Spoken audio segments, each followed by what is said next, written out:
بتبدأ القصة في منزل عيلة تشانج القديم، وتحديدا في غرفة وريث العيلة زينج اللي بيكون مات، لكنه فجأة بيستيقظ، وده بسبب ان في شخص انتقل لجسمه، وبما انه انتقل لجسم زانج فهنعتبره هو زانج. المهم بيقول زانج انه بدأ يتذكر ذكريات صاحب الجسم الحقيقي، زي ان صاحب الجسم ده كان بيسرق الفلوس من الناس بحجة انه بيحوشها لهم، او انه كان بيخطف البنات الجميلة بحجة انه بينقذهم من الاشرار. ده غير كمان ان هو كان بيكره الحيوانات وكان بيضربهم كل ما بيحس بالملل. المهم هنا زانج بدأ يعيط لانه ادرك انه انتقل لجسم واحد شرير، وفجأة بيبدأ باب الغرفة بتاعته يتفتح، بتخرج منه واحدة جميلة جدا وبتقول لزانج ان هي اخيرا وصلت. فهنا زانج ما كانش عارف مين دي لانه لسه ما استجمعش كل ذكريات صاحب الجسم. المهم البنت دي بتقرب من زانج وبتقول له ان هي زعلانة منه، بتعرفه ان هي كانت عايزاه في موضوع مهم، لكن زانج ما كانش فاهم برضه هي بتتكلم على ايه. المهم بعد شوية زانج بدأ يسترجع ذكريات صاحب الجسم، وعرف ان البنت دي تبقى اسمها جيوي، وتبقى حبيبة واحد اسمه لين من المقاتلين الضعفاء، وبيعرف كمان انها بنت مش محترمة من النوع اللي بتروح للشخص الغني او القوي. مش هينفع اوضح اكتر من كده علشان انا صايم وكمان احنا في رمضان. المهم زنج بيقول انه بيكره البنات من النوع ده وبيفكر انه يتخلص منها دلوقتي، لكن فجأة بيلاقي قدامه وبتقوم رميه على السرير، بتعرفه انها عايزة تلعب معاه مالتي بلاير. فهنا زنج بدأ يحس بالاغراء وبيقول في نفسه البنت طلعت حلوة قوي بس انا مش من النوع ده،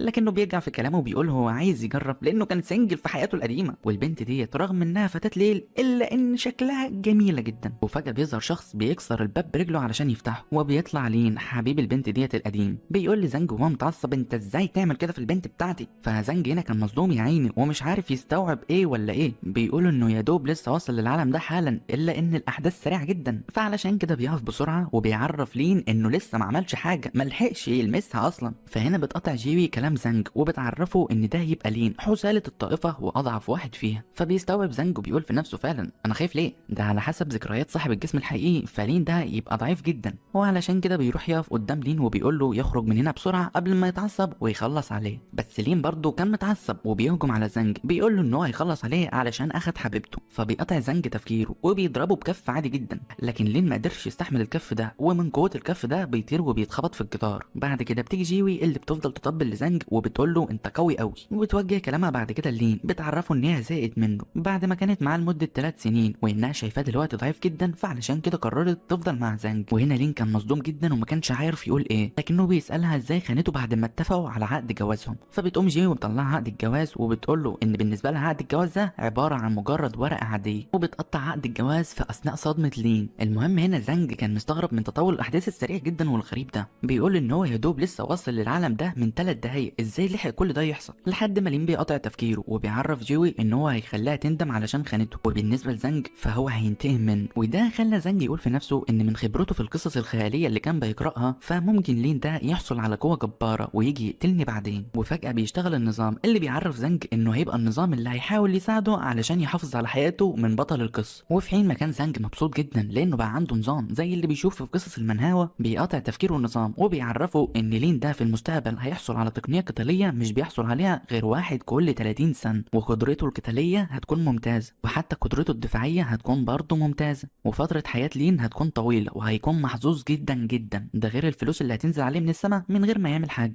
يعني النظام بيقول لزانج من الاخر كده لين ده هو بطل القصه، وبيعرف زانج ان لين بعد اسبوع واحد هيقابل مقاتل قوي جدا على وشك الموت، وقبل ما المقاتل ده يموت هيعطي لين مهارات وشويه تقنيات هتخليه قوي جدا. المهم النظام بيعرف زانج انه علاقته مع لين تبقى سالب 100، يعني بطل القصه بيكرهك كره العام. وكل الحاجات دي خلت زانج مصدوم لانه ما كانش يعرف انه دلوقتي عمل عداوه مع بطل القصه لين، فعلشان كده بيقوم سأل النظام على نفسه، بيقول للنظام هو يبقى ايه وايه فايدته في القصه دي. بيقوم النظام معرفه ان هو يبقى عنده تقنيه جسم ضعيفه جدا، وشخصيته تبقى شخصيه غير ملحوظه ومحدش مهتم بيه، كان المفروض يكون ميت الصبح، لكن دورك في القصه انك تعصب بطل القصه وتخليه قوي جدا علشان يقتلك بعد شهر في المسابقه القتاليه بتاعه تلاميذ الطائف. فبينصدم زانج هنا اول ما بيعرف انه يبقى مجرد شخصيه جانبيه في القصه. وبعد كده لين بيقطع تفكير زانج وبيعرفه ان في يوم من الايام هيكون اقوى مقاتل في العالم، واول شخص هينتقم منه هيكون زانج. وده خلى زانج يندم لانه هجم على بطل القصه وبقى عدو. بيبدا زانج كده يفكر مع مصيره وبيقول ان نهايته بقت واضحه جدا، لان من الواضح كده ان بعد شهر واحد لين هيكون قوي جدا وهيخلص على زانج، بعد كده هيكون البطل اللي الكل بيحب. بس النظام بيقطع تفكيره وبيسال زانج لو كان عايز يستخدم نقاط الحظ اللي عنده علشان يعرف فين المغامره اللي لين هيروح، ويروح هو المغامره دي بداله علشان يكتسب القوه اللي كان لين هيكتسبها. وبيقوم معرف زانج كمان ازاي يستخدم نقاط الحظ دي، بيعرفه ان نقاط الحظ ديت علشان يروح مغامرات الناس ويكتسب القوه اللي هم كانوا هيكتسبوها. فاول ما زنج بيشوف المهاره ديت بيطلب من النظام يفعلها على طول. بيقوم النظام معرفه ان بعد ظهر اليوم هيكون في مقاتل بيواجه الاشرار خارج الطائفه، وكل اللي عليه يعمله انه يكون هناك قبل ما لين بطل القصه يوصل، علشان ممكن يكون عنده فرصه يحصل على حظ بطل القصه لين، والحظ ده هيخليك تحصل على حبايه الشمس والقمر. بعد ما تاكلها تقدر تحسن قوتك الروحيه وقوتك الجسديه. ومش كده وبس، المؤلف بيضحي هتحصل كمان على تقنيه الرعد الاسطوريه. فبينصدم زنج من حظ لين وبيقول ان كل ده هيحصل النهارده بعد ظهر اليوم، علشان لين هيخرج يتمشى شويه خارج الطائفه هيحصل على القوه الجباره دي. فعلى طول بيطلع يجري علشان يلحق ياخد الحاجات دي، وهو بيقول في نفسه انه طالما بيروح مغامرات بطل القصه فاكيد لين مش هيقدر يقتله. المهم بيكون وصل للمكان اللي النظام قال له عليه. بعد كده بيستخبى في شجره من الموجودين في المكان، وبيقول ان المفروض المقاتل فانج اللي بيقاتل الاشرار يظهر هنا في اي لحظه، واول ما المقاتل ده يظهر هيقدر يوصل له بسرعه علشان ياخد منه تقنيه الرعد وحبايه الشمس والقمر قبل ما لين يوصل له.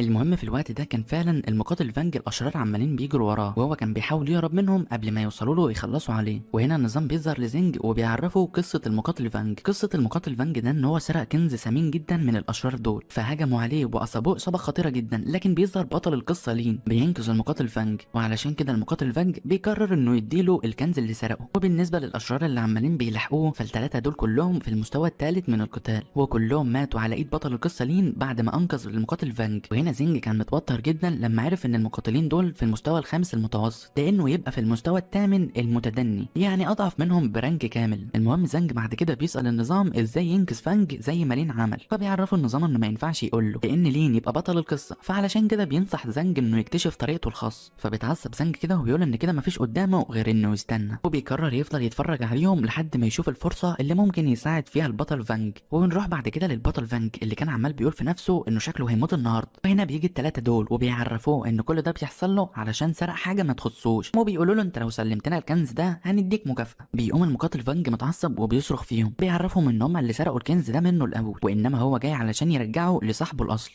او للشخص اللي يستحقه يعني. المهم بيقولوا له يبقى انت كده جنيت على نفسك وما انتش عايز تعيش، وبيهجموا عليهم الثلاثه. لكن المعلم فانج بيحاول يصد الضربه دي، بس محاولته بقت بالفشل لان من قوه الضربه ديت بيطير ناحيه الصخره اللي زنج كان مستخبي وراها. من قوه الهجوم ده بيكسر الصخره وبيكشف مكان زنج. بالنسبه للعصابه فهم كانوا مصدومين وبيسالوا زنج هو يبقى مين، فزنج من كتر ما هو كان متوتر وخايف يا عيني بيقول في نفسه ان هو كان جاي علشان ينقذ المقاتل فانج، لكن دلوقتي محتاجين حد ينقذه هو كمان. قائد العصابه ديت بيتجه ناحيه زنج وهو متعصب، بيقف قدام زنج كده. وهنا زنج كان متوتر جدا وعمال بيقول في نفسه ان لو قال لهم انه كان بيعدي من هنا بالصدفه اكيد هيخلصوا عليه، فلازم يلاقي حجه مقنعه. وفجاه مقاتل العصابه ديت بيقول له انت اكيد زعيم العصابه الكبير بتاعنا هو اللي بعتك علشان تساعدنا. وده خلى بقيه العصابه يستغربوا من كلام زعيمهم وبيسالوه لو كان يعرف زنج. فبيقوم الزعيم بتاعهم معرفهم ان هم قبل ما يطاردوا المقاتل فانج الزعيم الكبير كان قال لهم انه هيبعت لهم حد يساعدهم في المهمه دي، علشان كده بيقوم مشاور على زنج وبيقول لهم بصوا ده اكيد شكل واحد موجود في قاعه الاشرار بتاعتهم وجاي علشان يساعدهم. فبيقتنعوا كلهم من كلام الزعيم بتاعهم بعد ما بياكد لهم ان شكل زنج يبقى شرير جدا، فاكيد كل ما كان شكل الواحد شرير جدا كان قوي جدا. وده خلى زنج يقول في نفسه انه مش عارف يفرح علشان هيعيش ولا يزعل علشان بيتنمروا على شكله. المهم بعد كده بيقولوا لزنج ان هم هزموا المقاتل فانج وبيسالوه هيعملوا ايه بعد كده. فبيقول زنج في نفسه طالما هم بيعتقدوا ان هو جاي هنا علشان يساعدهم فهيحاول يخدعهم، وبيعرفهم ان هم دلوقتي يقدروا يروحوا وهو هيتخلص من الجثه. وهنا بيجي واحد من العصابه وبيساله كده بكل حماس هيعمل ايه في جسم المقاتل فانج. وده خلى زنج يخاف يرد عليه لانه حاسس ان لو اداهم رد غير مقنع ممكن يخلصوا عليه. ده خلى زعيم العصابه يقوم ضربه كده بالرجل في طيق، يعرفوا انهم مالهمش دعوه بامور المقاتلين الاقوياء. بياخدهم كده على جنب وبيعرفوا ان هو مالوش دعوه بالكلام ده، انت ما انتش شايف شكله عامل ازاي، ده ممكن يخلص علينا كلنا. هنا زنج كان واقف على جنب كده ولسه متضايق ان هم شايفين ان شكله وحش. هم بيتجمعوا كده وبيكملوا كلام مع بعض يقولوا ان المقاتل ده شكله قبيح جدا فاكيد قوي جدا، فبلاش يعصبوه علشان ما يتخلصش منه. بيمشوا كده وهم عمالين بيتريقوا عليه، بيقولوا ان الواحد الشرير بيتعرف من شكل وشه، فاكيد زنج ده يبقى عباره عن شر خالص. وهنا فانج كان متضايق لانهم شايفين ان شكله زي الزفت، لكنه بيقول مش مهم، اهم حاجه ان انا عايش، الشتيمه مش هتلزم. بتلمع عينه كده وبيبتسم ابتسامه خبيث لانه اخيرا حصل على مبتغاه، وبيتجه ناحيه المقاتل فانج اللي مش بيكون عارف يشوفه كويس. فبيبدا المقاتل فانج يساله هو يبقى مين، لكن زنج كان بيقول في نفسه ان من الاحسن انه يسيب انطباع كويس عنه، يعني بيفكر يبتسم ابتسامه لطيفه كده للمقاتل فانج علشان ما ياخدش عنه فكره وحشه. بيبتسم ابتسامه كلها رعب وشر للمقاتل فانج لدرجه ان هو يا عيني من الرعب قدر يشوف شكله القبيح جدا بكل وضوح. بيبعد على طول عنه وبيفضل يصرخ كده وبيعرفه ان هو وحش اكيد جاي علشان ياخد روحه. هنا العصابه الشريره في اثناء اثناء ما هم كانوا ماشيين بيسمعوا صوت صراخ المقاتل فانج، بيفضل زعيمهم يقول لهم مش انا قلت لكم ان الراجل ده يبقى شرير جدا، بزمانه دلوقتي بيعذب في المقاتل فانج بابشع الطرق. المهم بنروح لزنج اللي عمال بيقول للمقاتل فانج ما يخافش منه لانه جه هنا علشان ينقذه، وبيعرفه ان هو مشى الناس اللي كانت بتطارده. ففعلا هنا المقاتل فانج بيفضل يبص يمين وشمال وبيتاكد ان هم مشوا، وبعد كده بيسال زنج لو كان هنا بجد علشان ينقذه. فبيعرفه زنج ان هو يمكن شكله شرير لكنه شخص طيب جدا وبيحاول يساعد الناس، وكدليل على حسن نيته فبيقرر يدي دواء للمقاتل فانج علشان يعالج نفسه. بس المقاتل فانج بيرفض وبيعرفه ان خلاص هيموت، يعني هيموت مفيش دواء يقدر يعالجه. فبيتحمس زنج كده وبيقول له بكل حماسه انت هتموت امتى، وده خلى المقاتل فانج يشك ان زنج مقاتل طيب. لكن زنج بيلحق نفسه وبيبدا يعيط، بيعرفه ان العالم هيخسر مقاتل طيب زيه. بيمسك ايد المقاتل فانج وبيعرفه ان المثل بيقول لو انت هتموت ومعاك حاجه ثمينه عايز تديها لحد اديها لي وانا هكمل مسيرتك. وده خلى المقاتل فانج يفكر مع نفسه شويه كده لانه تقريبا اقتنع. فبيقوم مطلع حبايه الشمس والقمر وبيديها لزنج، بيعرفه ان ديت كنز وهديه له. بياخدها زنج كده وبيفضل يقول في نفسه ان النظام فعلا نجح، لكنه بيستوعب حاجه تانية وبيقول ان المفروض المقاتل فانج يديله كتاب تقنيه الرعد. فبيروح للمقاتل فانج كده وبيقول له ما عندكش حاجه تانية تديها لي قبل ما تموت. فبيقول المقاتل فانج لزنج ان قوتك مش احسن حاجه وما اعتقدش ان انت عندك المؤهلات علشان تعرف تتعلم تقنياتي. طبعا بعد ما زنج سمع الكلمتين دول بيحاول يقنع فيه وبيقول له ان هو عبقري زمانه بس يخلي عنده شويه ثقه فيه. لكن كان فات الاوان والمقاتل فانج كان بيقول ان هو مش قادر يتنفس، واكتر حاجه كان حامل همها قبل ما يموت هي بنته الصغيره يون. وبيموت المقاتل فانج قبل ما يدي مهاراته لزنج. فبيروح زنج كده يمسكه وبيقول لي طب واديني مهاراتك طيب ورثها لحد قبل ما تموت، ما ينفعش تموت دلوقتي يا اسطى. بس زنج بيكون فقد الامل وبيقول ان هو فعلا كده شكله مات، وبيقول في نفسه مش مهم على الرغم من انه ما خدش تقنيه الرعد والبرق الا انه حصل على حبايه الشمس والقمر. وبعد كده بينحني للمقاتل فانج علشان يقدم له احترامه وبيعرفه ان هو لما يلاقي بنته اكيد هيحاول يساعدها ويقرب منها. لكن فجاه المقاتل فانج بيمسك رجل زنج وده خلى زنج يترعب ويفضل يصرخ بصوت عالي لانه بيعتقد ان المقاتل فانج اتحول لزومبي. لكن ده كان المقاتل فانج رجع من الموت وبيقول لزنج ياخد التقنيات السريه بتاعته وتقنيه الرعد والبرق الاسطوريه، لكن يبعد عن بنته الغلبانه الوحيده مش هتستحمل انها تشوف وشك الشرير. بس ما بيكملش كلامه وفجاه بيموت والتقنيات السريه في ايده. وده خلى زنج يفكر مع نفسه وهو حاسس بالاحباط لو كان وشه وحش للدرجه دي. المهم بعد كده بننتقل للبطل لين اللي بيكون وصل للمنطقه اللي فيها زنج، وهو بيقول في نفسه انه هيخلي زنج يندم على اللي عمله النهارده، يخلي كمان البت جيوي تندم لانها سابته. لكن فجاه السوار بتاعه بيقطع تفكيره لانه بيبدا يطلع هاله. فبيقول في نفسه كده غريب السوار ده بقاله فتره عمال بيتوهج، لكنه بيقول مش مهم لانه جاي في المكان ده علشان يشتري اندومي. لكنه فجاه بيسمع صوت صراخ زنج في حين ما كان بيعتقد ان المقاتل فانج اتحول لزومبي. المهم بنروح بعد كده لزنج اللي بيكون عمال يفهم في المقاتل فانج ان هو ما كانش عايز يعمل حاجه لبنته وبيطلب منه يسيب رجله لان منظر ان حد ميت يمسك رجلك مرعب جدا. بس لين بيقطع كلام زنج وبيساله هو بيعمل ايه هنا. وبينصدم زنج اول ما بيشوف ان لين وصل للمكان وبيجري بسرعه علشان ياخد التقنيات السريه من المقاتل فانج قبل ما الحظ بتاع المقاتل لين يشتغل وياخد كل التقنيات السريه. بس فجاه المقاتل فانج بيرجع للحياه وبيتجه ناحيه لين، بيقول للين ان هو المقاتل اللي كان مستنيه، بيقول له كمان ان هو عنده احساس ان هو يستحق التقنيات السريه. بس زنج بيقطع كلامه وبيقول له بس انت سالتني انا الاول. بس فجاه بيجي المقاتل فانج وبياخد حبايه الشمس والقمر من زنج علشان يروح يديها للين. بيعرف لين ان الحبايه دي زائد التقنيات السريه بتاعته هتخليه اقوى مقاتل في العالم لان هو الشخص المختار ومستواه هيزيد 100 مره. ده في حين ما كان زنج عمال بيعيط وبيصيح، بيقول في نفسه ان هو بقاله ساعه بيتحايل على الراجل ده يديله حاجه لله. لكن جه لين كده من غير ما يعمل اي حاجه ومن غير ما يفتح بقه حتى خد كل التقنيات على الجاهز. هنا لين كان عمال مستغرب وبيقول حبوب وتقنيات اكيد دي مؤامره بتتعمل عليا والراجل ده عايز يخوني او الحبايه دي ممكن تموتني. وللاسف بيقطع تفكيره اللصوص اللي رجعوا بيقول لهم زعيمهم يتخلصوا من المقاتل فانج يتخلصوا من زنج الخاين لان من الواضح كده انه ضحك عليهم علشان ينقذوا. فبيتاكد فعلا لين ان نظريته صح والناس دول هنا بيضحكوا عليه، فعلشان كده بيرمي التقنيات فوق وش زنج وبيقول لهم ان هو هيقدر يرتقي بنفسه ويزيد قوته لوحده مش محتاج شويه مغفلين علشان ينصبوا عليه. وده خلى زنج بعد ما اخذ المهارات وحبه الشمس والقمر استغرب وبيقول ايه ده الواد ده عبيط قوي ولا انا محظوظ ولا ايه السهوله دي. المقاتل فانج كان عمال بيفهم لين ان هو فاهم غلط، بيعرفه ان هو لو استخدم التقنيات وكان الحبايه دي هيكون اقوى شخص في العالم. ده غير كمان ان هو لو عايز يتجوز بنت كميله فممكن يديله بنته. بس هنا كان لين اتعصب وبيضربه بالقلم علشان يعرفه ان هو مش عايز تقنيات ومش عايز يشوف اي بنات. مسكين الواد ده من بعد ما حبيبته خانته وهو بقى بيكرههم. وبيغادر لين المكان بعد كده وهو عمال بيسب في المقاتل فانج وفي بنته. وفي اثناء ما كان زنج واقف ومصدوم من اللي حصل مستغرب من الاحداث الغريبه اللي عماله بتحصل، كان المقاتل فانج بيعتقد ان هو اختار الشخص الغلط مع انه كان حاسس ان هو ده الشخص المختار. ما علينا، بنرجع للاشرار اللي عمالين بيجروا في اتجاه زنج وبيقولوا لزنج انت كنت بتخدعنا علشان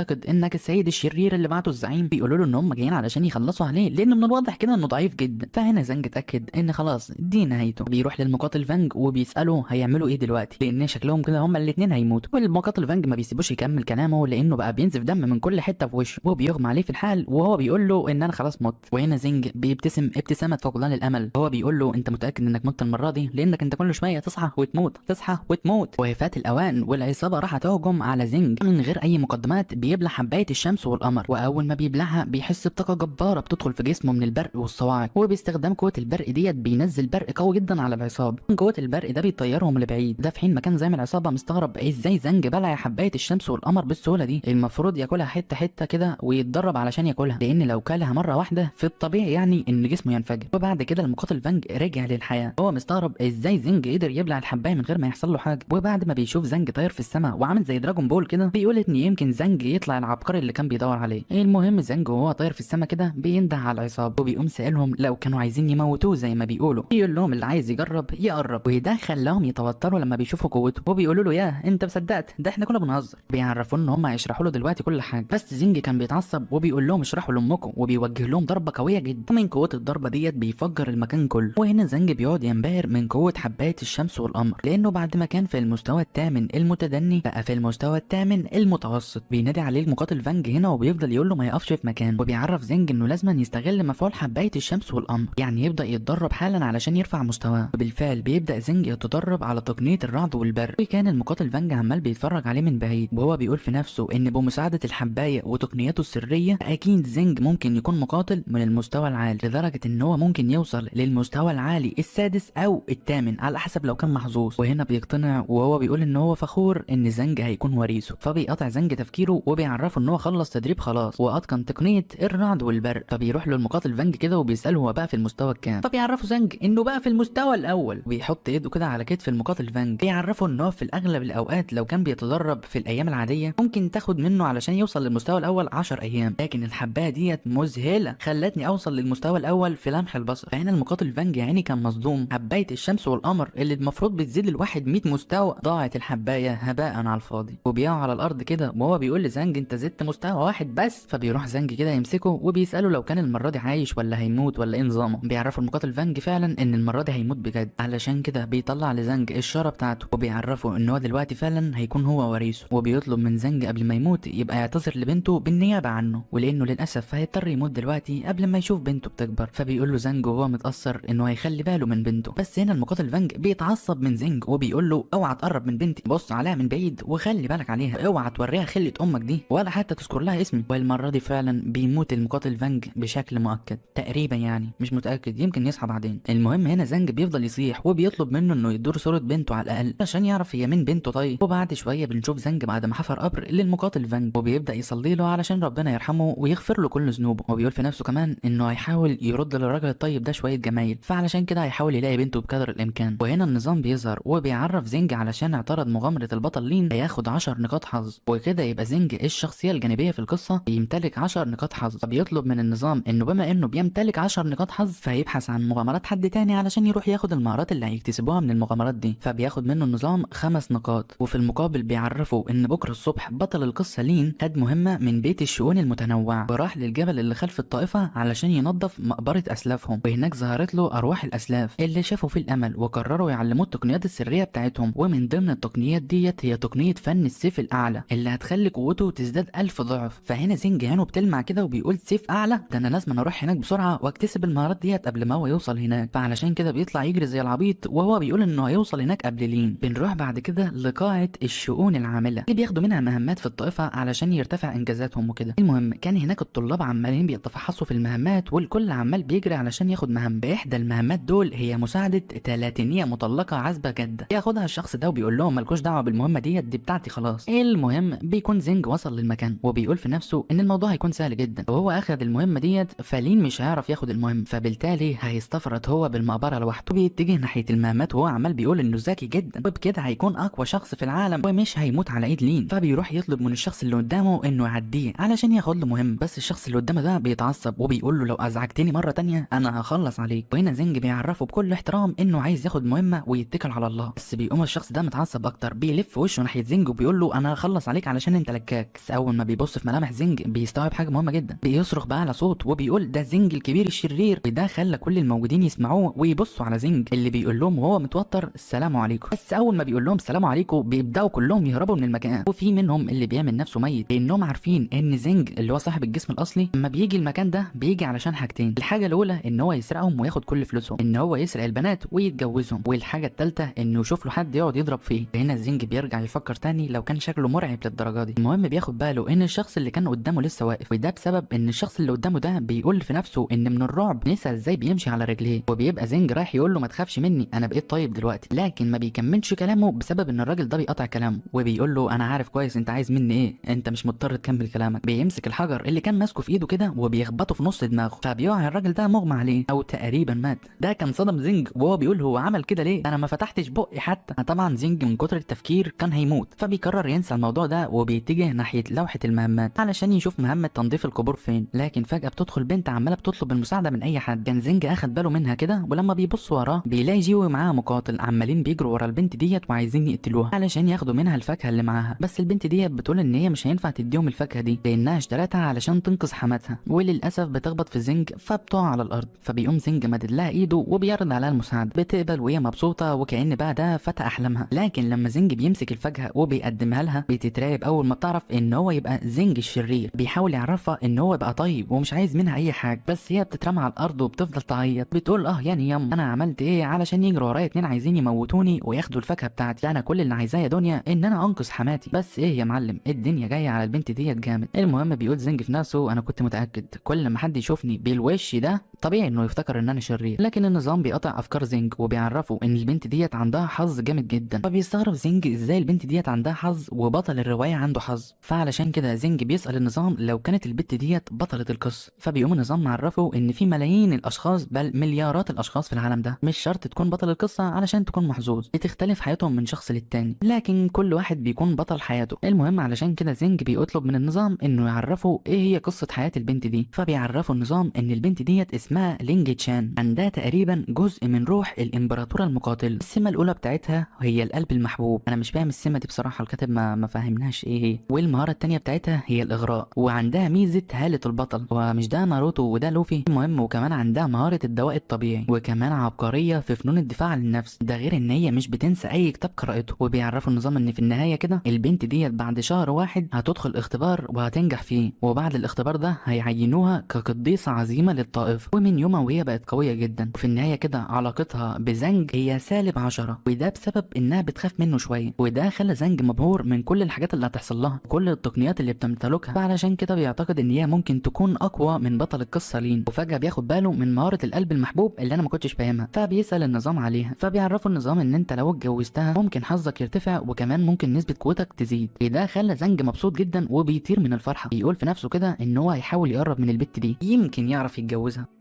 وعلى طول زنج بيروح يقول لها وهو مبتسم ابتسامه منحرفه كده انه عايز يتجوزها. فلما بيشوفها خايفه ومرعوبه منه بيعرفها انه كان بيهزر وعايز يساعدها، وبيقول في نفسه انها اكيد خايفه منه بسبب سمعه صاحب الجسم الاصلي، وانه دلوقتي لازم يسيب انطباع كويس معاها علشان ما تكرهوش وتكون عدوته. لكن جيو بتقطع تفكيره وهي بتقول للينج تشان انها مش هتقدر تهرب منهم، والسيد الشاب اللي مع جوي بيهدد لينج تشان انها لو ما سلمتش الفاكهه اللي معاه هيخلصوا عليها. فزنج بيقول في نفسه ان الشخص ده اسمه تشين من ذكريات صاحب الجسم، فكويس انهم هنا علشان يعرض للينج تشان انه شخص طيب. وفجاه بيقف قدام لينج تشان علشان يقول لتشين وجيوي انهم ما يقربوش من لينج تشان، وده خلى لينج تشان تستغرب وبتقول في نفسها هو ليه زنج بيساعدها. وجيوي بتسال زنج هو بيعمل ايه هنا، بيقوم تشين مقاطع كلامها وبيسالها لو كانت تعرف زنج، فبتقوم جيو معرفه تشين انه ما يقلقش من زنج لان زنج شخص ضعيف جدا بالنسبه له، لكنه كان بيتنمر على الضعفاء في الطائفه. وبتقرب كده من تشين علشان تاكد له ان هو يبقى اقوى واحسن من زنج. فهنا تشين بيبدا يتنمر على زنج وبيقول له انت مجرد ضعيف بتتنمر على الضعفاء، وبيعرف زنج كمان انه يبعد حالا عن لينج تشان ومالوش دعوه باي حاجه، وفي المقابل مش هيضربه، لكنه من اليوم ورايح هيقول لزنج ان اسمه هيكون كلب الطائفه. فهنا زنج بيقول في نفسه انه كان عايز يكون شخص طيب وما يعملش مشاكل مع اي حد، لكن تشين هو اللي اجبره. المهم كان بدا تلاميذ الطائفه يتجمعوا حواليهم وعمالين بيسالوا بعض على اللي بيحصل لان محدش فاهم حاجه. ولما عرفوا ان زنج هيقاتل تشين كانوا فرحانين جدا، لان تشين يبقى تلميذ داخلي وزنج يبقى تلميذ خارجي. خارجي، والاتنين متنمرين واشرار، لكن زينج دايما كان بيتنمر عليهم، فعلشان كده فرحانين ان زينج هيتضرب. المهم بيبدا تشين يستخدم اسلوب الماء القتالي بتاعه، وبيقول لزينج ان حتى التلاميذ الداخليين بيخافوا منه. فكون ان زينج تلميذ خارجي وعايز يواجهه، ده معناه انك حاجه من اتنين، يا اما انت مجنون يا اما انت عبيط، وفي الحالتين انت متخلف. وبيعرف زينج ان من النهارده هيعمل منه عبره لكل التلاميذ الخارجيه اللي مفكرين نفسهم اقوياء، وبيقوم موجه تقنيه الماء ناحيه زينج.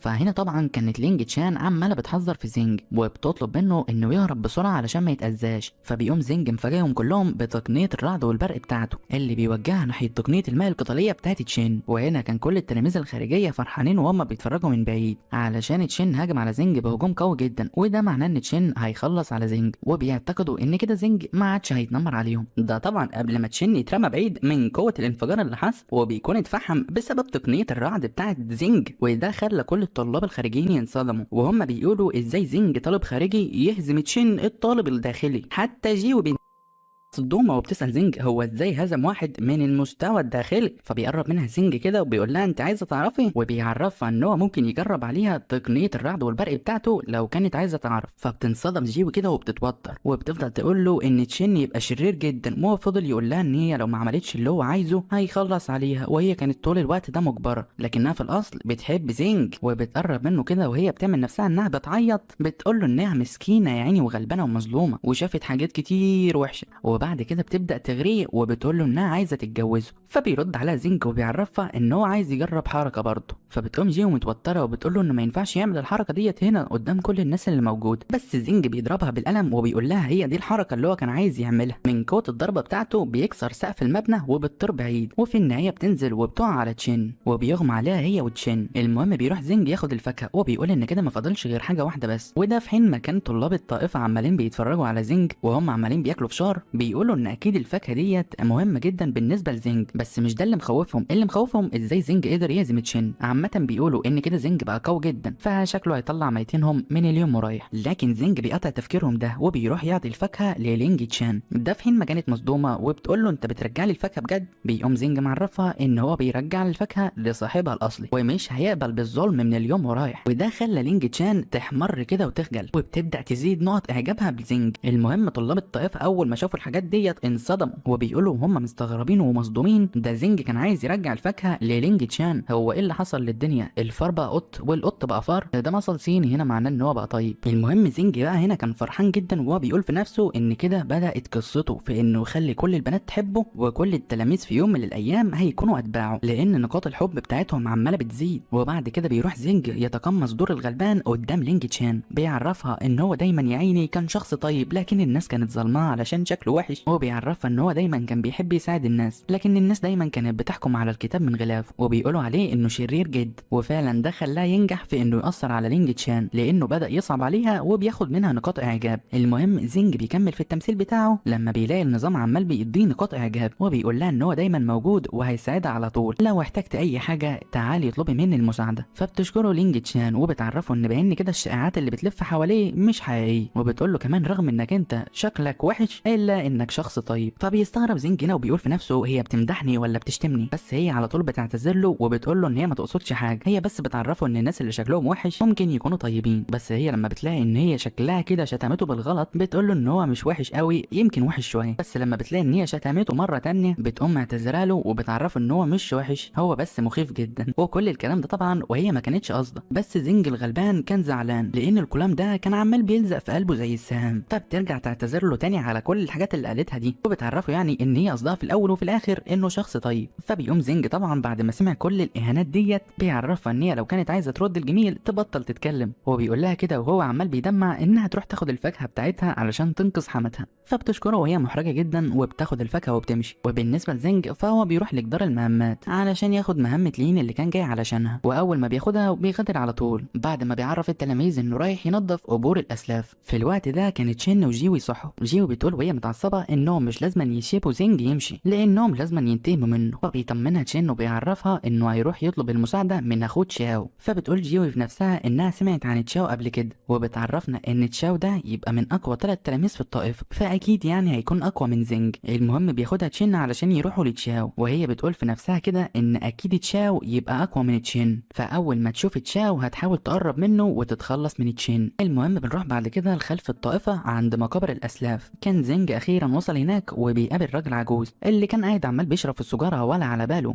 فبيروح زينج كده وبيعرفه انه جه النهارده علشان ينظف مقابر الاسلاف، وبيسأل العجوز هي المقابر تبقى فين بالظبط. فبيستغرب العجوز وبيقول ان هو اول مره يشوف حد جديد بيتطوع علشان ينظف المقابر. المهم بيقول لزينج بص يمين كده علشان يشاور له على المقابر اللي هينظفها، وحرفيا الجبل بيكون عباره كله عن مقابر، لدرجه ان زينج كان مصدوم من كل المقابر اللي هينظفها. وبيقول ان هو كده شكله هينظف كل المقابر دي، لان النظام قال ان لين كان بينظف المقابر وما حددش اي مقبره بالظبط اللي كان لين بينظفها، فعلشان كده شكله هينظفها كلها لحد ما يلاقي التقنيات السريه بتاعتهم. بيقطع العجوز تفكيره علشان يديله المقاش، وبيعرف زينج انه لازم يخلص تنظيف في المقابر قبل ما الليل يجي لان المكان بيكون مخيف بالليل. فبيتجه زينج كده ناحيه المقابر وبيقول وهو متعصب كده وكله حماس انه هيعمل المستحيل علشان ياخد تقنيه السيف بتاعه الاسلاف. وبعد كده على طول بيتجه ناحيه اول قبر، بيسجد كده وبيفضل يدعي لهم، وبيعرف اسلافه انه يبقى زينج تلميذ خارجي من الطائفه بتاعتهم، وهو هنا علشان ينظف المقبره وبيطلب منهم يمدوا بقوتهم. ده طبعا هو بيقول في نفسه انه كده بيقدم لهم احترام اكتر من اللي لين كان هيعمله، لكنه بيفقد الامل لما بيلاقيش رد. فعلشان كده بيقوم هو بيبص للقبر وبيقول ان شكل ده مش القبر اللي فيه التقنيات السريه. فبيقوم واقف وبيبص لكل قبور اسلافه، وبيقول ان شكله كده هيقدم الاحترام لكل اسلافه لحد ما يلاقي القبر السري اللي هيمده بالطاقه. المهم بنشوفه بعد نص ساعه بيقدم الاحترام للقبر رقم 34،